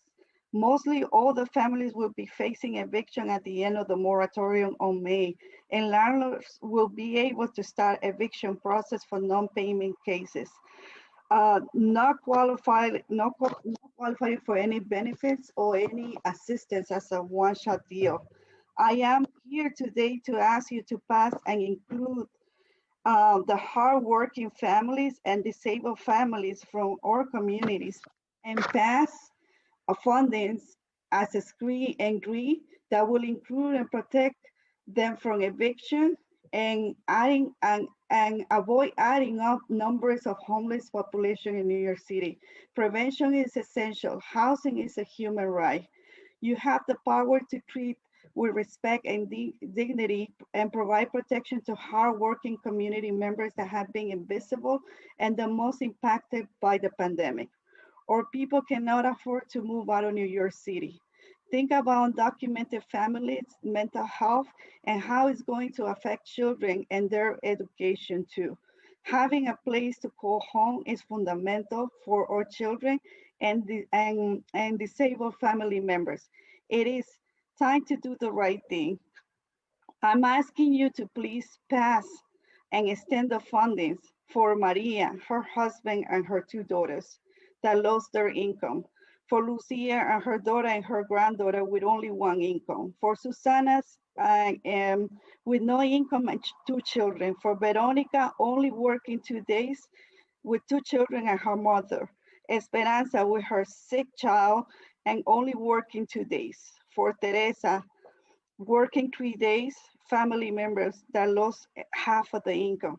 I could go on with different names that I see, and I get the phone calls every day asking for help, especially undocumented tenants that are disabled and they cannot afford any other increases. So I'm asking you to please consider them and help them. Thank you very much. Thank you. Thank you so much for your testimony. I'd like to now turn it back to Chairman Chaka for any questions. Thank you, Harbani, and I want to say thank you to this panel. I think what I learned from this panel is, and really it's a confirmation of what the city needs to do to ensure the protections, one, as we hit the May 1st deadline, the impending lawsuit or just the kind of legal battles that are in front of us, and that the income that is needed by so many immigrant families is real. And that's something that the city can do.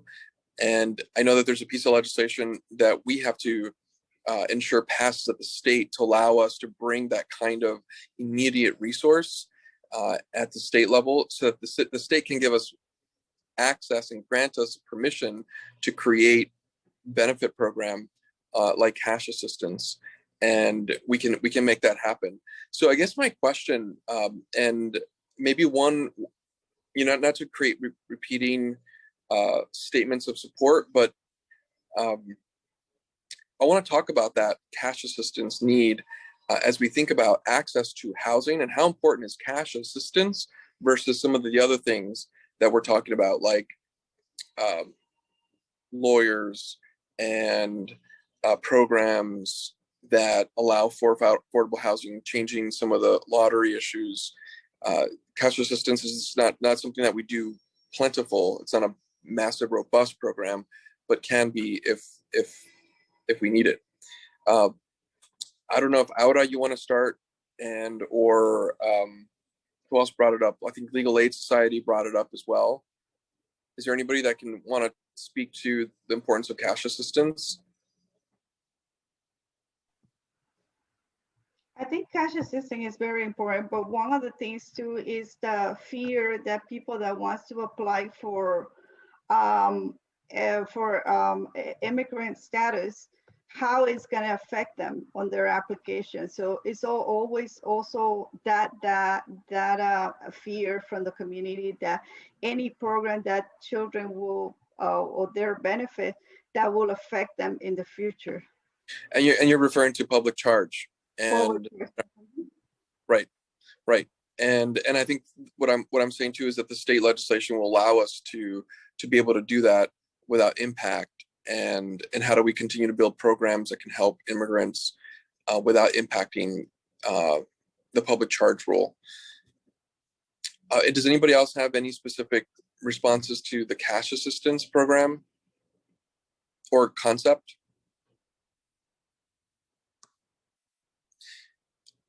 Leslie Ann? Yeah, I can say thank you. I rushed a little bit. There were so many good points raised earlier by everyone, but that is really the need that I'm seeing as a NESN attorney. As I mentioned, those that do not have access to one-shot deals really don't have any other option. We're really looking forward to this federal rent relief that's coming through, but it's not here yet. And until that happens, I have clients that those are the cases that keep me up at night because they have no other options. Unless they get FAST grant funds, I don't know how their arrears will be paid. And furthermore, with the slow reopening, we have no knowledge of when people are going to be fully back to work. As Aura mentioned with all of her clients, a lot of the names that she mentioned, nobody knows when they're going to get back to work. And what we have is this situation where people are working 1 day a week, 2 days a week, without the income moving forward, the ability to pay rent going forward. That's like this, elephant that's kind of hanging over us. Even when we do get the funds to address the arrears, how do these New Yorkers pay their rent going forward and stay housed? Awesome, thank you. And if Legal Aid and anybody else on this call wants to join us, please reach out on this specific. I also believe that cash assistance is going to be really critical to get the stabilization on the housing side set in motion. And in addition to the legal assistance, in addition to Know Your Rights, in addition to all these other pieces, but I want to ensure that we're moving in the right direction, and that's going to be in partnership with all of you. So Leslie Ann, if you can reach out to us afterwards, I want to work with you and anybody else on the call about how to build something that is good, that anticipates issues like Aura said, public charge, to ensure that doesn't trip over certain things that will make it harder for other benefits. So this is something I strongly believe in as well. With that, if there are any other council members that want to ask questions, if they're not, then we can go to the next panel. Thank you, Chair. I'd like to ask if any council members have questions at this time. You can use the Zoom raise hand function. Seeing no other hands, I'd like to thank this panel for their testimony. At this point, we have concluded our public testimony. If we have inadvertently missed anyone that has registered to testify today and is yet to be called, please use the Zoom raise hand function now, and you will be called on in the order that your hand is raised.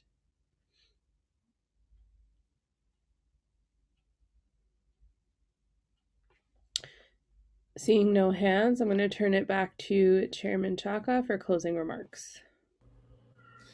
Wonderful, thank you. I want to thank Fabian and Mario for coming and starting us off with their very powerful testimony about how their families are being impacted. Their families are being supported by so many people on this call, families like theirs, immigrant communities that have been essential workers keeping the city alive, are only asking for a sense of dignity and real dignity and response from the city. These are tax-paying immigrant workers in our city, and they deserve that kind of respect.